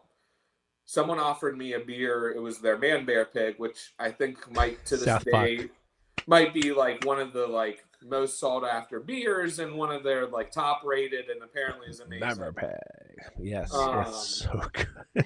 Amazing. So good. Yeah. What was the brewery? Who did this? Voodoo. Man Bear Pig. Oh my fucking god! It's still one of those like. I think a lot of people's like, you know, white whale beers. It's one of those beers that like, especially at the time, it was a stout aged in bourbon barrels that had held maple syrup. And then like honey barrels that are Applewood and hickory smoked Munich malt. And then aged in the barrels of previously held bourbon, maple syrup, and honey. yeah, exactly. So it's one of those things that like at the time, yeah, it's one of those like crazy, super interesting, but I got there 45 minutes after they released it and they were sold out. Of course. And so, you know, I'm a college student and I see someone at a few and not knowing the culture enough, I go, hey, you have one of those I can buy off of you extra. I'll give you like $50 instead of 25. And he goes, you can have it for $250. And I go, $250 is my beer budget for the semester. What are you talking about? Yeah. That's 12 cases of beer. You know what I mean? Yeah. And so my thought was, you know, at the time, you don't think much of it. A few years later, they're selling bottles of it for $500. So I actually would have gotten a good deal. But my thought was always around that as I was like, this isn't wine. This isn't like a product of agriculture where it was like, hey, that's all the grapes we got for the year. We can't make more. You know, beer, you know, you can make more and age more. And I just didn't love the whole model of like drop everything. Like one of the guys there said he told his boss his kid was sick. You know what I mean? And I'm like, I don't like this like have to lie to get out of work culture for beer. Like it's not that. It's beer. Yeah. It's beer. It should be fun. What are we doing? And so that was kind of in our name of just like, hey, I don't like this wine culture where you get one good vintage and that one bottle's worth way more because the rain worked well that year and whatever else. I hated that sort of aspect to wine. And so for beer, I never felt like, you know, make enough for everyone kind of thing. And so that was kind of one half of our name of Funguys, and the other half was after Fatheads, is I just really loved Fatheads. I liked how they did their labels. Like essentially what they did is they took like a kind of like me, chubby cheek guy, and they had sunglasses on him, and they would, if it was a blueberry honey beer, they would put him in a bumblebee outfit with blueberries around them. And it was just very simple, very easy to understand marketing and advertising. And, you know, Headhunter was like a kind of like Amazonian kind of feel to it. And I just really liked their advertising, and the beers were always really good. And so originally we were somewhere between that of like, hey, we want to be this like fun, make a little bit of everything beer, but also like we wanted to make, I didn't want to be so small that you felt like you had to leave work to try a beer. Like that to me felt so silly and like against everything that I just didn't want to make that. And so Funguys was always like, we want to make enough to where our local audience can get it, but also enough that like you don't have to feel this weird constraint to like get there that week. Like we make enough, you can come the next week. You don't have to come every week to try every beer. Like there's some breweries I went to that it was like, come this week or you don't get to try it. And I just didn't vibe with that. And so we just wanted to make enough beer for everyone while also not making too much that, you know, you have too much left over, that you're, you know, getting rid of beer or selling beer that you feel like you shouldn't be. Because I've also been to some breweries who they're like, hey, this was our margin, and then it became 2025, and we now call it an amber lager because it's, you know what I mean? Like, yeah, they've done it. I still know some breweries around here that do that they just rebrand something when they run out of the season for it. And so yeah, we just wanted to be fun. We wanted to be current. The mushroom kind of came off of a like play off of fungus yeast. Yeah, we wanted to be fun, but we also, like, when I was homebrewing, everyone was like, oh, have you tried Citra malt? Have you tried this? But really, if none of that mattered if your fermentation sucked. You know what I mean? Like, if you had a super dry beer that stalled out halfway through, it doesn't matter what grain you use. And no one was telling me, like, oh, pick the right Hefeweizen strain and the right temperature, and that's how you're going to make a great hef. It was all process oriented, and all that stuff matters, but none of it really matters if you have a 75-degree Hefeweizen fermentation. Like all of that's out the window if you can't. And so it's kind of twofold in like fermentation matters. Really, that was something that was drilled into me early of just like, man, it is all about treating the yeast right. You know, your brew day is expensive water, but if you don't treat your yeast right, if there's not enough of them, if there's not enough oxygen, all of that's out the window. So somewhere between those three and our name of just like, we want to have enough beer for everyone, but also we want to let people know like we're shepherding these yeast into making this thing. And then also like, yeah, just wanted it to be like something that we felt like we could kind of change with the times. Like we knew we wanted to be flavor forward, but also what that meant was very open-ended. Like we were doing a lot of IPAs, a lot of big, bold smoothies, you know, that kind of stuff, but also like one of the things we looked at when looking at locations was home brewing. Home brewing is so important to me when it comes to trying these things. Like a good baker is going to look at what other bakers are doing to figure out what they want to do. Like it's just one of those things, again, kind of across history. Like you always learn off of someone before you. And so that was something I wanted to kind of like keep with us, is like this level of like, we've learned from what we've done, but also we're willing to take chances on the future. And so, you know, I was for a while stubborn on making a seltzer, and then I was like, wait, that's against everything we do. If people like a seltzer, let's make a fun seltzer. What would we not be doing that for? Like, we're not snobby enough to think seltzer is not cool. You know what I mean? Like, and so that's kind of where we got to with the seltzers. Eventually, it was just like, yeah, let's just do something that we feel is true to ourselves. We've done a bunch of weird ones. We've done a mango mimosa. We've done a painkiller that's essentially kind of in the smooth range of like essentially like a very smoothie style seltzer. But the best sellers are always the Cool-Ades. The Cool-Ades are ones that at these festivals, people will be like, oh, you're the one with the blue beer, that we just now bring a glass, put it out on the front, and just like let people find it. Yeah, because it's one of those things that, again, it's yeah, the appearance of it is, it just jumps.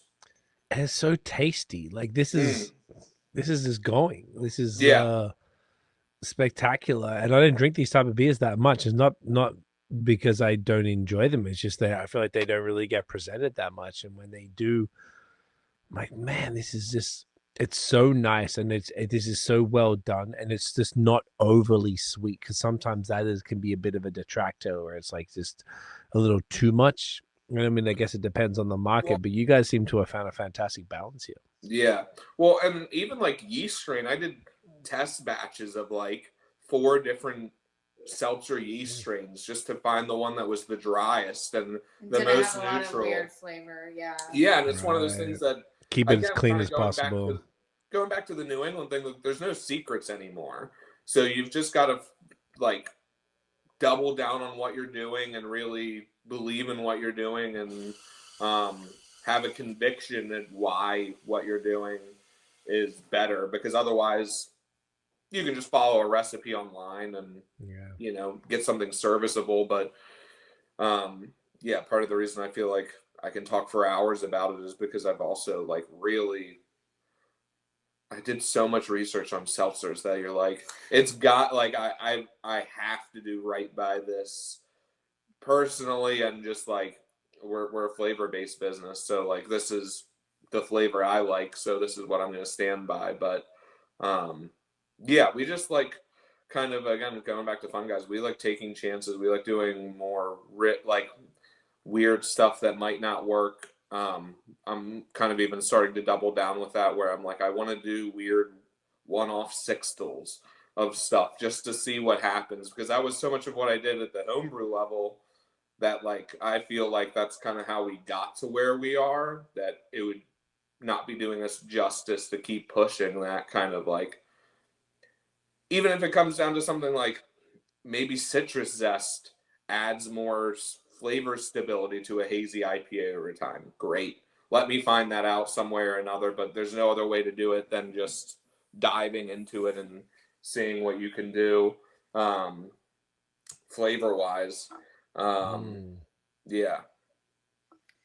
That's awesome that you guys are willing to explore all of the, the depths of how you can attract more flavor, regardless of whether it's a smoothie, double IPA, fucking whatever, crispy, all of the stuff. And I think that's like, I don't know, from what I'm gathering, it really seems like that's the ethos of, Funguys as a whole. It's just like I'm personally attracted to like places that don't take themselves too seriously and that like are just down for whatever. And that was what I gathered from you guys, from what I'd seen. And then now tonight, and then actually being there, I'm like, yeah, that's exactly the experience. And it's like, it's cool to be able to have something that's like a blue ass beer that like a beer purist would have a heart attack from, but I'm like, it's pretty damn good.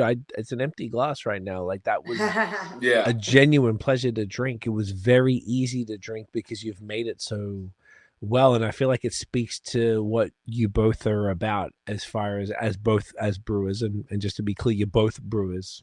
Because I know we still haven't covered that. We're gonna, I don't care if it's 3 hours, and we'll still get to the origin story. But and to be able to see the way that you've walked us through these like different styles and stuff, it's very cool to see just the dedication. Like you said, flavor forward was always it, and just it's like everything's approachable while being super fun, and it's like the great place that you can take somebody who's maybe a noob because you've got maybe they're a RTD drink and they like sweeter kind of thing, so you could have something like this. Maybe they're a just like traditional beer, you have some of your crispies, which are always fantastic. If they're haze, you got some haze, and obviously you got the darker beers, and you've got such like a breadth of offerings that that's the cool. I don't know. That's got to be one of the most appealing things, I think, as a craft beer consumer. Which obviously, whilst you're owners, you both are craft beer consumers. You're cruising around. You want to go to a place that has a bit of everything. Whatever mood you're in, you're able to tap into that. You got your porters that you guys were both talking about, and the big stouts, and all these different stuff. You got a ton of something for everybody. And I don't know.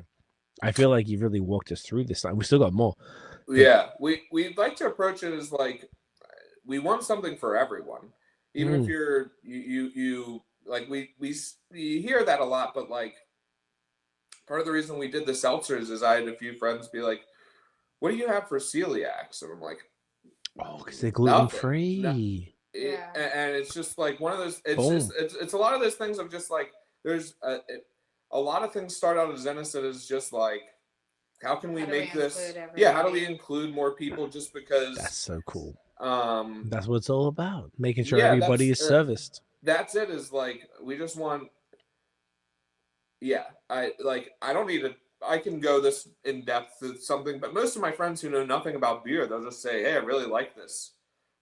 And I was like, "Cool, thanks." Like that's all it is. Like I don't need to go into it. I'm just glad people like it. And it's nice because there's such a variety, and with all the weird stuff being smoothie sour, seltzers, the shakes like you tried, like we got rid of our wine license because like nobody ever came in and drank wine. We're a brewery. And now occasionally when people come in and ask for wine, I'm like, just look at the right side of the board. 9 times out of 10, you're going to like something.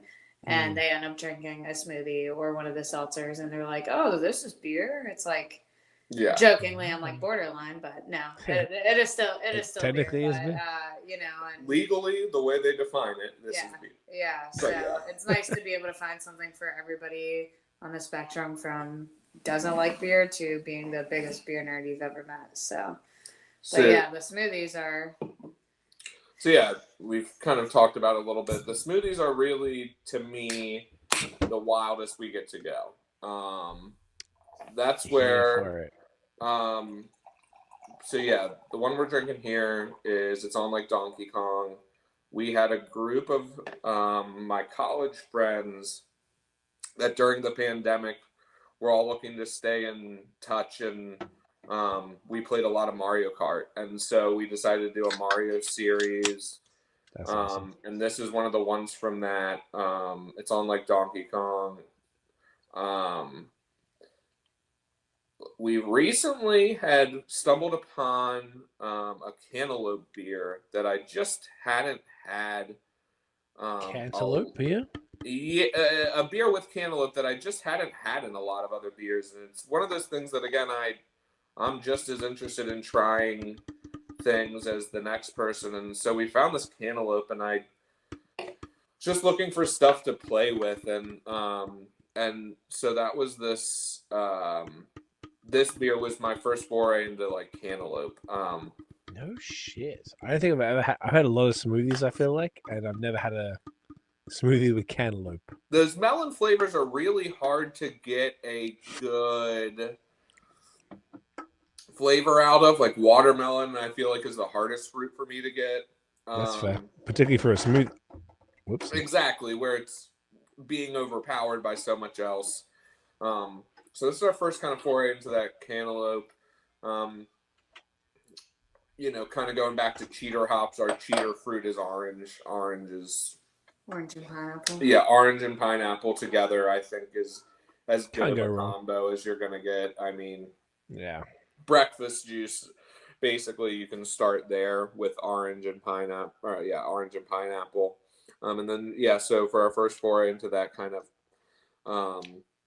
cantaloupe, we wanted something that we thought would play around with that, kind of like a breakfast fruit medley almost. We just smoothies are for me the like open to a kitchen, you know, kind of whatever you want to play with. We do everything from a streusel a la mode series where it's pie with like some vanilla ice cream on top. We do weird cheesecakes with like cream cheese powder, and that's awesome. Yeah, it's one of those things that it's just, again, for me, beer is something to play around with, and so we make this a high ABV 10%. This is 10%. No, it's 6%. Okay, I was about to say. No, yeah. The base starts at 10%. And then you water that down with the fruit puree. With the fruit and other adjuncts, we bring that back down. So this is 6%. I was about to say. Yeah, it is a look at that. Full proper smoothie. So, somewhere in that like 36. Let's fucking go. Yeah, the 40% fruit range. 6%. Yeah. And this one, by the way, cantaloupe, orange, pineapple.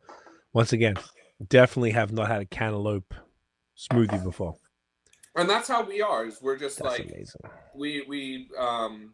We're really good friends with Eric at Fourscore. He's making great beer in Gettysburg, PA, pretty close to my hometown, and we both have that same approach of just like, if you can find something cool and execute around that, there's nothing better than people being like, you did exactly what you said you were doing. You know what I mean? Like that's in the smoothie kind of game, that's all you can really ask for. You know, everyone's gonna have a really good like something like this, just like 3 fruits together with a sour base, whatever. But to really kind of push in that kind of industry, in that kind of sector kind of thing, you really have to be willing to kind of always have your ears up. So like we have a blueberry cannoli smoothie coming out in a few weeks for our anniversary, and it's one of those. I'm Italian, so like cannoli is what I grew up on. It's just one of those things that you're like, there's no out there in the real world cannoli smoothie, but you're like, how can I tie in this thing I grew up with this, you know, kind of classic kind of like smoothie, and really it's it's kind of, I would say, where I get to play around the most. IPAs are nice because there's always something new. You know, we're not coming out with new fruits, but like coming out with new smoothie combos is always something kind of fun, and one that we're able to really, with our like friends, come up with something wild. We did a collab series with Heavy Reel around the Streusel a la mode series for Thanksgiving of just like 4 different smoothies and just like you know, they have a fruit provider they love, and they have this extract of so and so that they love that we had never heard of, and they're like, we got to try these together. And it's The beauty of collaboration. yeah, part of our anniversary we do every year is we make it a collab fest. It's just as many people as we can get involved together as possible. We just absolutely, part of our love for beer is there's a few people out there who are like, hey, this is our process, we're not sharing it with people, but 90% of the breweries I've come in contact with are like, here's our malt bill, cool, here's right? our grain bill, here's our hop bill, here's our hopping rate, here's what we're doing, when, why. And what I'd like to say is like 90% of what I do is like taking a piece from brewing a beer with Corporate Ladder, and then taking a piece from brewing a beer with my hometown brewery Collusion in New York, PA. Like, I just take what I like about everyone, and I'm just like, where do you think you're getting that flavor from, and tying it into what we do. So that's why I have no problem, you know, if you want to know the exact recipe for our thumbs up, I'll hand it to you, because you can know all of my processes and not know a single reason of why or what lever I'm pulling with that. And I really, yeah, I love, I think collaborating is the best part of our industry. I think it's what has honestly kept us alive, of, you know, one audience getting to find out another audience of people who they have no idea, but are also making as good, if not better beer, and it's just 2 towns over, you know what I mean? Like, and they just might not be as popular because of their location or something like that. And but like, collaboration is where I think our industry has thrived better than almost any other one. You know, if architects or something like that were doing it, I think we would be marveling over, you know, the collaboration between 2 great architects. You know what I mean? Like, or even any sort of artist. Like, Brilliant minds. I think if there was, what we like to do is we like to take a little bit of what you're doing, taking a little bit of what we're doing, and making sure your flavor's in there, and then what you're expecting from us is in there. We have a collab with Oozlepinch coming out, and I just said, what's your malt bill? Because I want you to feel like you are included. Yeah, like, if you had an Oozlepinch IPA, you're like, oh, I see that. And then if you've had our IPA, I want you to feel like you taste that too. Like, that should be a true intersection of the 2 of our brands. Yes. And, so we have an anniversary coming up for our 7th year, and it's almost all exclusively collaborations, just trying to celebrate while we're here, which is making these awesome fun beers that are, you know, 7 years of experience basically all coming together. And then also, like, just an excuse for us to hang out with some of our really good beer friends. One of our beers is this place called Cozy Lounge Crew, and it's this group of people that we've gone to this dive bar in the middle of Indiana after 450 North's corn maze every year for the last 2 years. And it's, in my opinion, as good of a night as you'll, you know, if you're looking at a, you know, highlights of my life, it'll be at that Cozy Lounge in the middle of nowhere, Indiana, because it's just me, Carly, and 20 of our really good beer friends from all across the country who, you know, I've leaned on for, hey man, I need something a little bit new. What are you liking? What are you, you know, what is it that you did in an IPA recently that really kind of changed how you look at things? Or, you know, something as silly as, like, where the hell did you get that cherry from? Your cherry is amazing. Like, I was just talking with some heavy reel, and they swear by their New York hop guilds cherry. You know what I mean? Like, it's little stuff like that it's like, that's what's fun about it to me. Yeah. And that's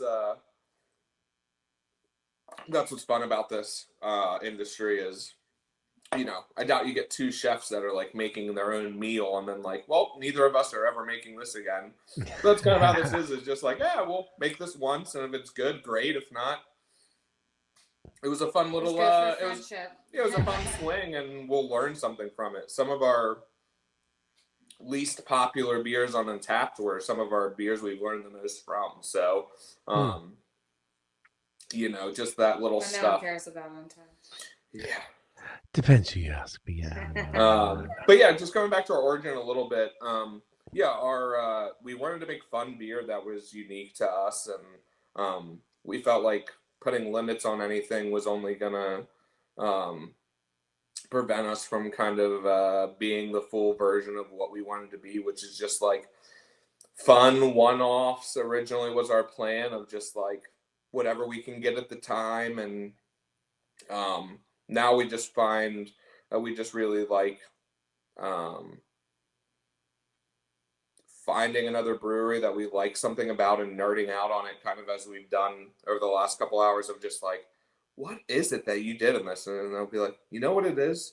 I cooled it down to 170 before adding hops. Yeah. Like, Little stuff that, you know what I mean? That cool pooling. Like when I had first heard of that, that transformed our beers. And I had someone tell me that was complete made up, and I was like, but it works for us. And that kept working for us. And so, this industry we really love, because there's always something new for us to learn, and we're kind of at this weird spot of like we're pretty new into beer, especially if you're talking about wine making and all this other stuff of history and whatever, but I still feel like there's so much to learn. Like, again, we tried a New Zealand hop, and I'm like, man, I've never had anything like this. And then for the next 2 weeks, I'm like rejuvenated from trying this new hop that I didn't think I would ever find a new hop I loved again. You know what I mean? Like it's kind of like you fall in love with it. Ever evolving, I feel like. Yeah, it's this new thing of like you're always falling in love with something new in beer, and then you meet someone new, and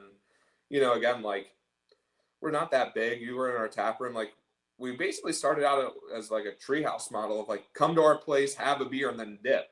Like that was originally what we wanted to be, was truly treehouse. And just like, you know, after kind of experiencing like talking with people directly and having a beer, you're like, oh no, I want to sit down and have a beer with you. So like this to-go model it's fine. I mean, it works, but like I want to sit down and have a beer with someone. So let's make a tap room and like, you know, kind of like curate beer in a different sort of way. Kind of make it a home. And I mean, it has become that over the last 7 years. Like the amount of people who, I mean, not only just like regulars, but in general, like even like you said, oh, your friend told you about us, and not only are we a destination, but also all of our locals love to support us and come in and see us. And I'm sure you saw both Carly's of those not sides. here shirt and that sort of stuff. Like, you know, kind of build it from there. But you were so like good with everybody. Like when we walked in, there was like a vibe where you were chatting with, there was like 2 or 3 dudes at the bar. And it was like, oh, okay. It was like, at first I was like, oh, are we interrupting? But then we all just got talking. And then there was like 6 of us or whatever it was, just chatting. And it was like, oh, this is sick. This is just like a cool vibe. I'm like, oh, everyone is so nice. Like I said, we got talking, and then we're here now. And I was talking to the gentleman at the bar who works for Mad Mole, and we were talking, and like now we're still talking and stuff. And it was like, this is dope. And everyone was like, because we had been at Triple Crossing that day, and we were just telling you, oh, where you've been? Oh, you're not from here. Okay, where you been? And like everybody knew everything, and it was just like this, like everybody was rattling off. It wasn't like there was any lack of understanding. It was like, oh, Triple Crossing, what's that? Like, you know, everybody knew everything we were all talking about, which means they were craft beer literate. And it was like, I also felt like that was a nice coincidence, and it was really cool, but it could just be just a bunch of people hanging out, having a beer in a cool ass place that was just vibey, and that had a bunch of fun beers that appealed to multiple palates.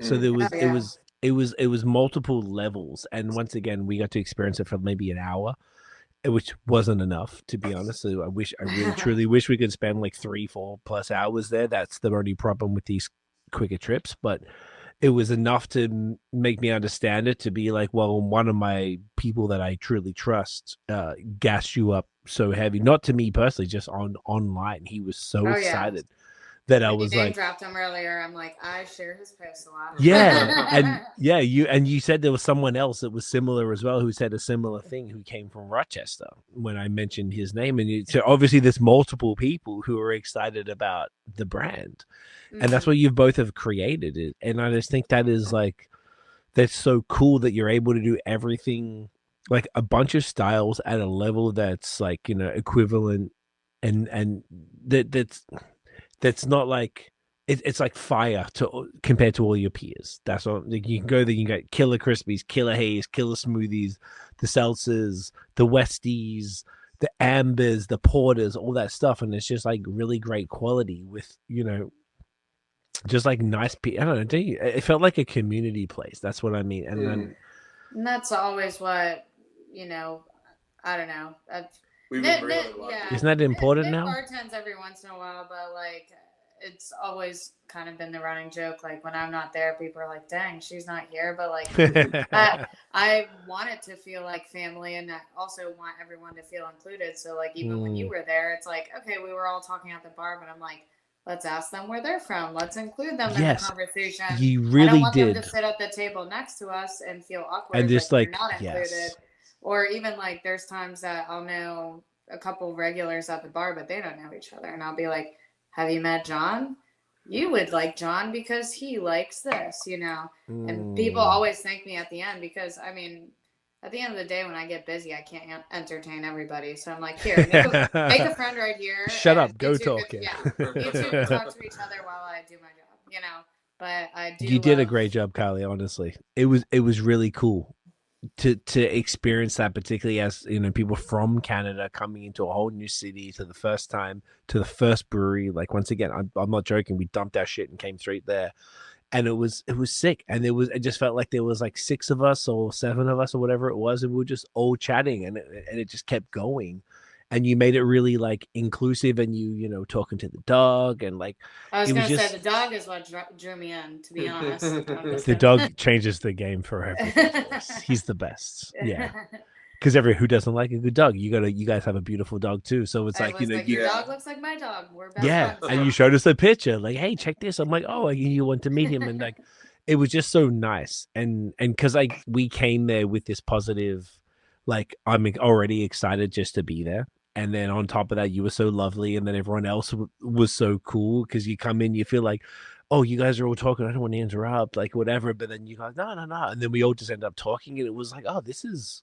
It's a vibe, man. Like this is great, and it was one of the greatest experiences I think of that whole trip. Was just the way that was so natural and so just like made you feel a part of the community in the city you'd only just arrived in, and I appreciated that immensely. And on top of that, the beers was just A1, and that was what we were looking for. So it was a great experience, great conversation, and the best quality beers that we could ask for. So it's Thanks. Well, I just, at the end of the day, whether it's regulars or new friends, I just appreciate anybody coming and supporting our business and talking to us, listening to me ramble for hours. For the better, for the better part of coming up on 7 years, it's been her. So I tore my meniscus twice while brewing. Jeez. After that, she said, you're not brewing anymore. And basically, I was on a couch in PA back home. I was still under 26. So here in the States, I was on my parents' insurance. And the way my dad's insurance worked, I had to be in South Central PA. And I was on a couch 6 hours away being like, open this valve 3/4 of the way. I learned how to brew via FaceTime. And then... he was gone for about like a month and a half, and I was doing tap room brewing. Yeah. So we've been. Yeah. Part of we're very small, and so it's, it's really nice to hear when people have heard about us because we feel like we are so small that we're like kind of a lot of days running like chickens with our heads cut off of like there's so many things that need done. But we're like, it's just the two of us. Yeah. Maybe we have like bartenders and a sales rep, but like, All of that's pretty new too. Yeah. I mean, it was Right. for probably 5 of 7 years, the two of us. So like we don't have like an advertising budget, so like it's always nice to hear that people are hearing about us from out of town, because like when we go out of town to a festival, it is like a proper like to do, you know what I mean? Like we have people like pulling samples for us and read, like, you know what I mean? Like take a picture of the tank temperature so I know the tanks are the right temperature. Yeah, like, just they like, don't know what they're doing, but yeah. Of course. yeah, piecing stuff together really. But I love it. yeah. Can we just take a quick bathroom break, and then Yeah. I want to get into the anniversary stuff, because there's 7th anniversary stuff, and I really want to hear about that, because I know there's that 9-way collab, which is insane, and a Yeah. bunch of other stuff. Yeah. Yes. Yeah, So, All right. I'm game. We'll be back in Cool. 2 secs. We are back. Anniversary. So 7 years. What was the original date you guys opened? 20 April 14th, 2018. Okay, amazing. And so this is 7. Honestly, congrats on 7 years. That's not a small feat. It means you lasted through COVID. Yeah. Which was wild. I can only imagine. Every state, province, country, everyone had like different experience, but I think overall it was not easy for anybody anywhere. So to be able to last through that is a testament to the business, to the quality of the products, and to the community that you build around it. So congratulations, because I think that is Thanks. Yeah. admirable as fuck. 7 years. That's fantastic. So April 14th. I mean, we were touching on the Indiana collab with the is it 9 breweries, or you guys So plus 8? there's 8 collaborating breweries plus us. Plus so us, so 9 of us. But 9 total. Do you want to shout them all out, or? Yeah. So we just wanted to kind of include people who went either both years or like one or the other year. Of course, we made friends. There's 100 breweries that pour at that festival, but it's like Hell yeah. the people who came and listened to me karaoke and crushed buckets of Miller High Life together. Those sort of people that, we had so much fun year 1. Like year 2, we're rallying and trying to get everybody to come. So there were some new people the second year too, but yeah. So 450 North, obviously they came both years. Tin Barn, our homies at Tin Barn came both years. Finger Lakes in like New York. Yeah. Yo, they were one of my favorite discoveries of 2024. I love Tin Barn. They're so fire. They're the Great. best. Hell yeah. Great collab. Awesome team. The great beer. Yeah, owners are very sweet. We're really good friends with, you might know him as Lorenzo the Beer Cat, but that's Scott. Scott is his name. He's the like festival goer guy that we're good friends with. Dope. Celestial, obviously, Molly and Matt. Molly got to make it year 2 with us. We closed down the bar and none of us could find Ubers home in the middle of Indiana. Yeah, we forgot Ubers So were not a thing in the middle of Indiana. No, they're not? It was Indianapolis like is. I was like, oh shit, we might not have a way of so we were getting stranded, and luckily our friend who brews at 450 North was like, all right, I'll drive you 2 back. And we're like, hell yeah, or else we're stranded at this dive bar. It's one of those things you're just spoiled by being in Raleigh, a major city. There's no Uber in Indianapolis. There might have been. So it's Columbus, Indiana. So an hour away from Indianapolis. Oh, so that's totally different So, vibes. like, okay. It's like a Cornfield, college town, but Sorry, like where a 450 farm. North is, right? Yes. Yeah. Oh, it's the middle of fucking nowhere. It's cornfields, Yeah. bro. Like, I know what you're talking about. Yeah, I've been so there. we yeah. were. That's why when we stumbled upon this random strip mall dive bar, that You were was like- the highlight of our trip. We were like, "This is the shit," the issue is we always forget. There's not like Raleigh. We can get an Uber from the airport at 4 a.m. if we want to. You know what I mean? But middle of nowhere, it was like. I was like, there's not even anyone on the radar. Like, no one's coming out here. Yeah, that was Yeah. Oh, wow. wild. But Arcane, they've come with us. Arcane both from years, Florida? yeah. I was just there. Uh, Hell yeah, they're fire. Yeah, the Some of the husband and nicest wife people, duo. yeah. They're so much fun. Super sweet. Transcend. Out of Connecticut, They're just opening a they were pretty small. I forget the barrel size, but they're opening like a restaurant, tap room, full production, like very soon. So it's good to see them like expand, and we've poured out a bunch of festivals with them. They're just always a good time. Very awesome people. make incredible beer, but also just like the nicest people to hang out with. And then we've been good friends with Juicy out of Virginia for a while. They've come both years that we've went. They got like their whole gang to come out with us last year, and we were playing beer pong with them. Pool. I shot some. Well, beer pong and pool, yeah. And then we recently became friends with Spyglass. New Hampshire, right? Well, we met them in No, South but Carolina. they're out of New yeah, Hampshire. and then we wrangled them to come with us this year to Cozy. And then the last was Corporate Ladder came with us the first year, and that's how we actually became really good friends with them. And they actually started producing beer in North Carolina. So when they were doing their like debut in North Carolina, they kind of got up with us and were like, oh, when we're in the area, we should collab. So our first collab with them was our anniversary last year, and then obviously had to include them in the Cozy Lounge collab because that's when we met them for the first time, was at Cozy Lounge year one. That's so sick. 8-way collab, lots of awesome breweries that are a part of that. And yeah, so that's the triple dry hopped hazy double IPA. Technically Carly's version, but I didn't want to slap my own name on it. I'm naturally a part of the collab, so yeah. And then awesome. We have 2 different smoothie collabs.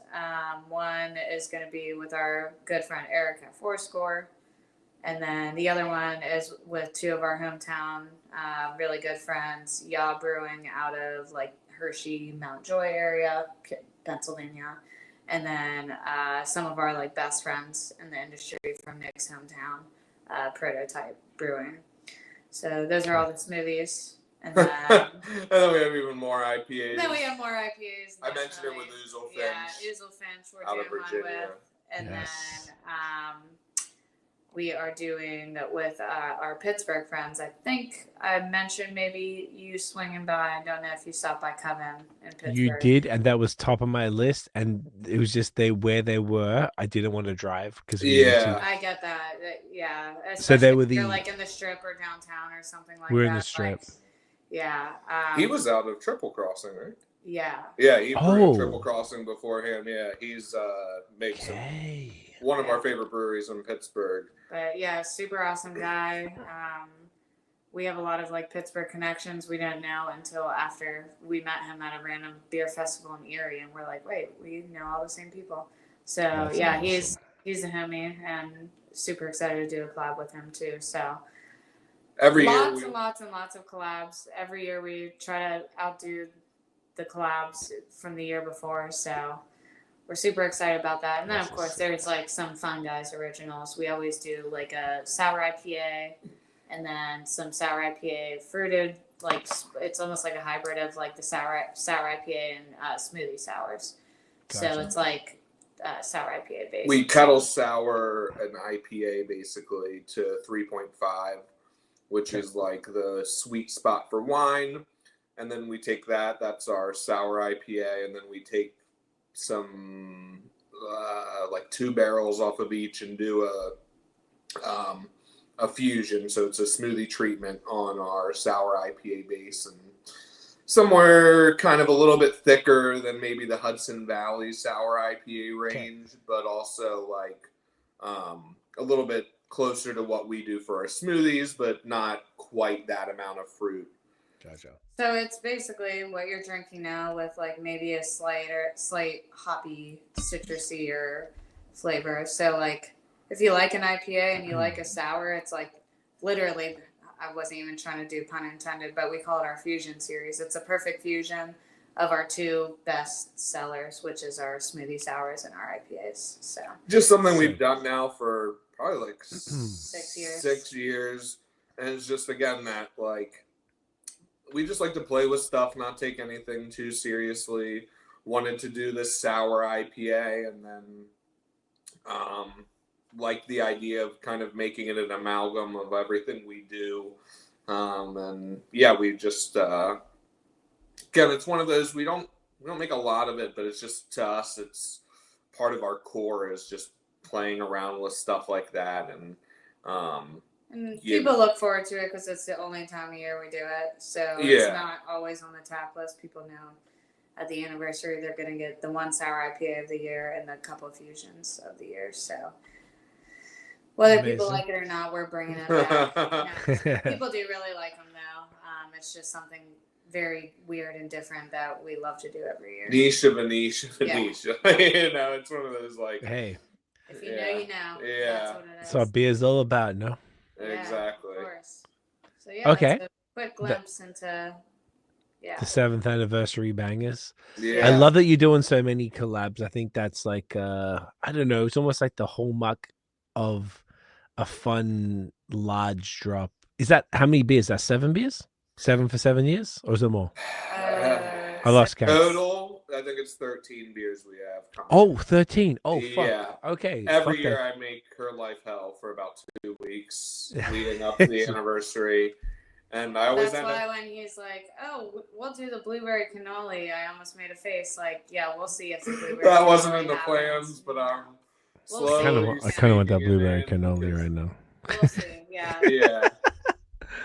It might be the week we'll after. Discuss this offline. It might be the week after, but I am.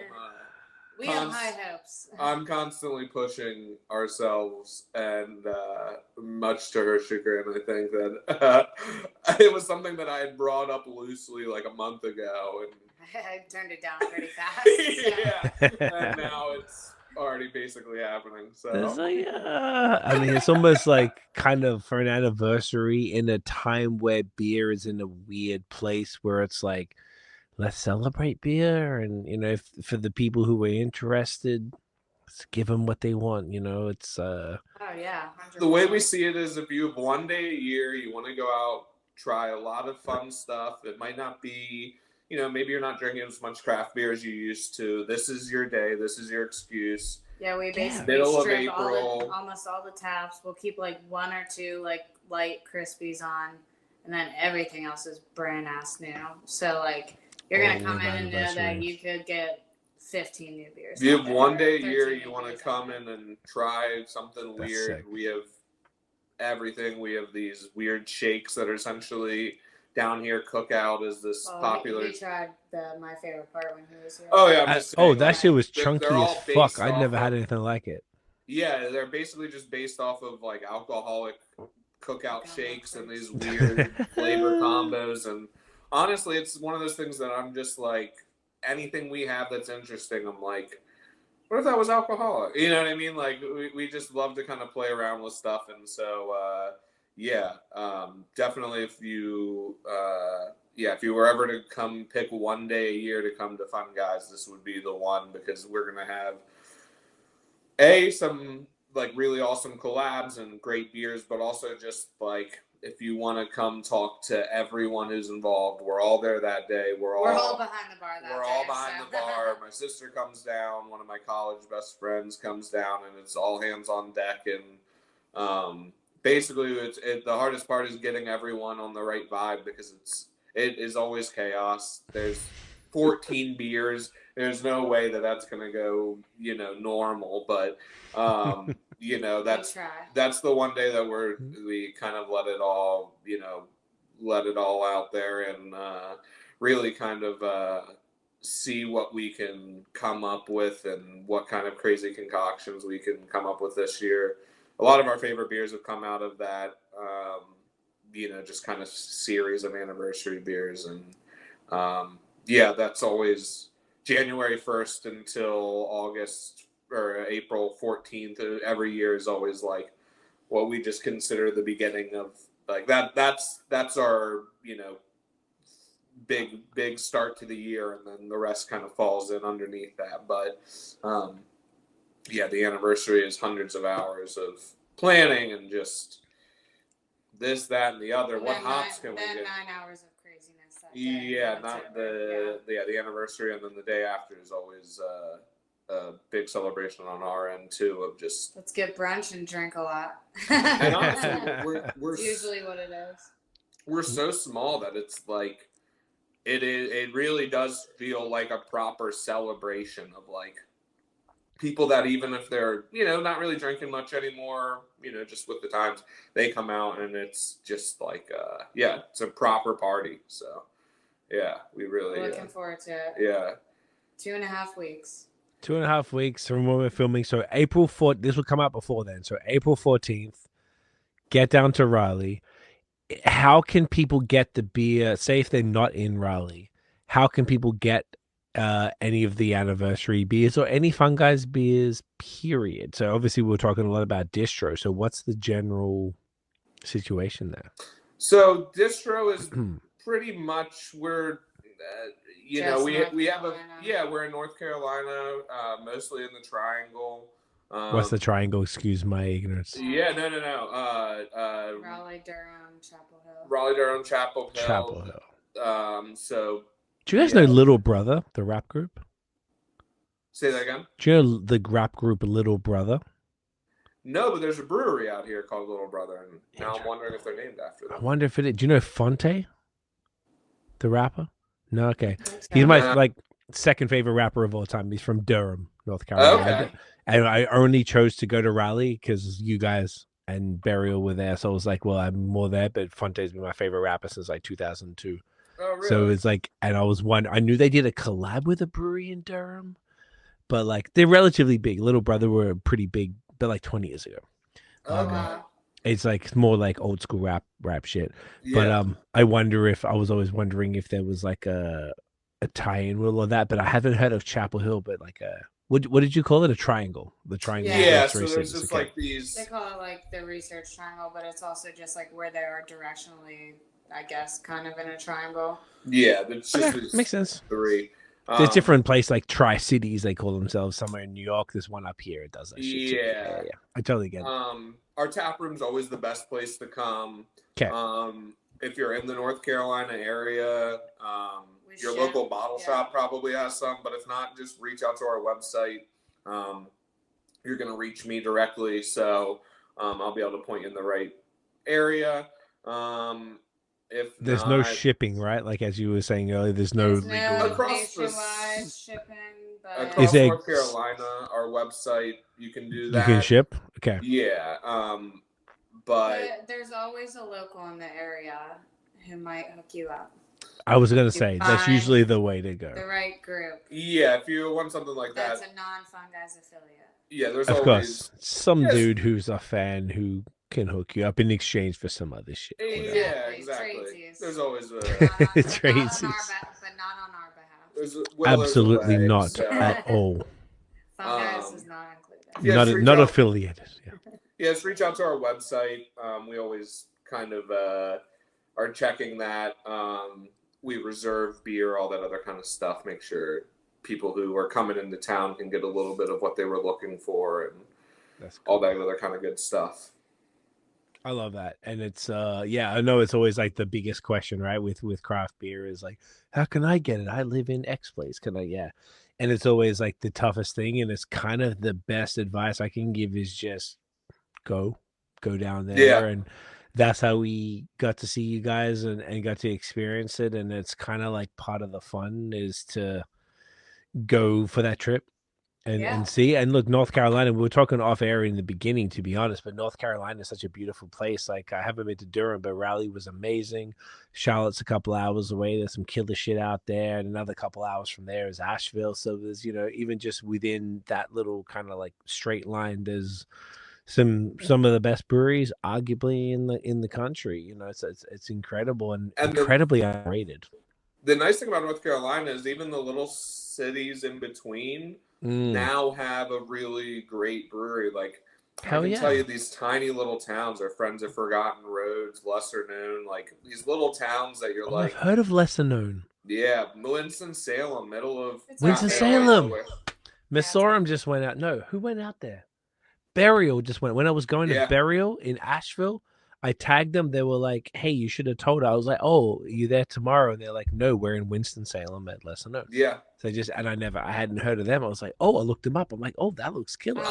Another. I hate to say it, but arguably my favorite North Carolina brewery. He is just crushing it. But like he's doing like your classic Germans, lagers, like another amazing. triple crossing like type of style, type of thing. Yeah. Well, no, just like he came from Triple Crossing. Oh, they came from Triple. Wow, Triple like, Crossing is they like have a they make great beer, but they have a lot of I don't know, alumni or like old, you know what I mean, people who've graduated from them who've now started their own brewery and making amazing beer. Yeah, Blind House and I think it's Roanoke, Virginia. They're out of there too. Our friend at Coven, Lesser Known, and then there's somewhere else I'm also thinking of that I'm blanking on, but yeah, I mean, Triple Crossing is producing some amazing brewers, that's for sure. Yeah, some of our favorite people are, but yeah, definitely, Lesser Knowns you're going to hear about for years to come. Interesting. They are, very amazing beer, amazing people. Can't speak more highly of, And they've curated a spot that is true to who they are through and through. Like, haven't jumped around Europe, but I feel like if you put this in almost any small town in Europe, you wouldn't blink an eye. Like it is, and the beer is truly lights out. Definitely worth if you're driving across. But those are just your next cross. And those are just the little cities in between the big cities. You know what I mean? Like that's the beautiful part about North Carolina is there is in between the big spots there are little spots that are worth hitting up too. So it just seems like a wonderful place for craft beer, and arguably, I don't know if you guys are biased, but from what I've experienced, it's got to be one of the best beer regions in the US at this particular point across the board without bias. It just seems like you got a bit of everything for everybody, and on top of that, just beautiful landscape. Yeah. From the mountains to the beaches. Yeah. I heard that Wilmington, so that was the homeboy, the gentleman I met in Funguys. Do you remember his name, Carly, at all? Andrew. Yeah. Is it Andrew? Yeah. I mean, like, he messaged me today. He works at Mad Mole, and he was like, "Yo, we want to be on the podcast." I'm like, "Fuck yeah!"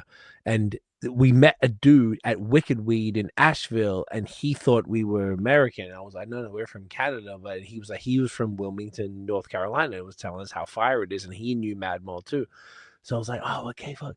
So it just seems like there's so much to explore in the whole region with just so much stuff going on, and I don't know, it's really impressive to me personally as like a beer enthusiast from afar. I'm not even from this continent. I'm just like, there's so much cool stuff, and it just seems like in this beautiful state there's just so much going on, and I don't know, it's exciting and it's cool, and what you guys are doing are really contributing a beautiful thing to it, and I appreciate you both immensely, and I feel like what you're doing is 7 years is very commendable, particularly through the hardest 3, 4, 5 years of any brewery's existence, and be able to do that and be thriving, and to be coming up on your 7th year anniversary April 14th with all of the incredible collabs, and it's just, you guys are awesome, man. I really appreciate you both. It's so cool. And I'm glad to have experienced it. And with us. Appreciate you stopping by too. That was it's always cool to hear people. There's almost 10,000 breweries. It's always nice to hear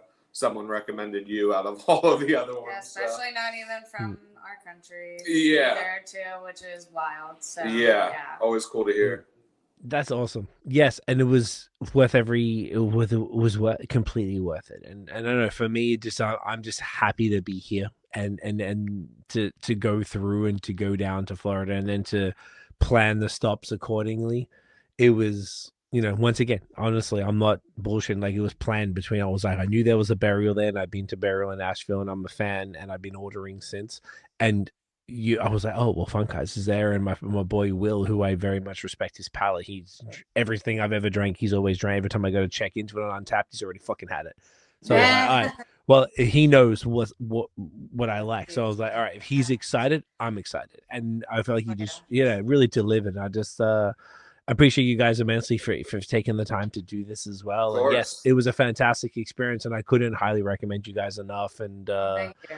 you know, once again, we didn't really talk about it in depth, but we realized there was a connection with Celestial. So if anyone's heard the podcast with Celestial, with Molly and Matt, you guys are close with them. And I thought that was like a really cool connection because they were so wonderful. When I had the podcast with them as well, I was like, oh, well, of course, awesome people know awesome people. Oh, yeah. And, you know. They're two of the best, like, always happy to meet another husband and wife, but, like, I love that. Immediate connection with them. And I'm not surprised. You know, I hate they live so far. I'm always like, you need to move here because I need to spend more time with you other than like the 2 times a year we get to see each other. So yeah, they're amazing beer, but yeah, great people. Obviously, if you're in Dallas, go check out Celestial. Definitely, and I thought that was just like a cool connection that that you guys were close with them, and I only met them. You know, once again, I just found their shit in Buffalo. This just shows the power of distribution. My store in Buffalo that I go to, well, prior to this bullshit, but hopefully when that goes away, Brewed and Bottled is called. And the gentleman who's the owner, Chris, was stuck in the show. He goes, yo, you need to check these guys out. Celestial. I was like, cool, just give me whatever they got. And I was like, yo, this is fucking fire. Molly was very available on social, and I was like, yo, this is, every time I was posting and tagged them, and she responded, and I was like, hey, this is incredible. I'd love to have you in the pod. And we just figured it out. And it was fantastic. And I couldn't believe how good all their stuff was, from their stouts to their smoothies. Same as you guys. Yeah. You know, Crispies, Haze, like everything was very similar to you guys, actually. Now I'm sort of like saying it back.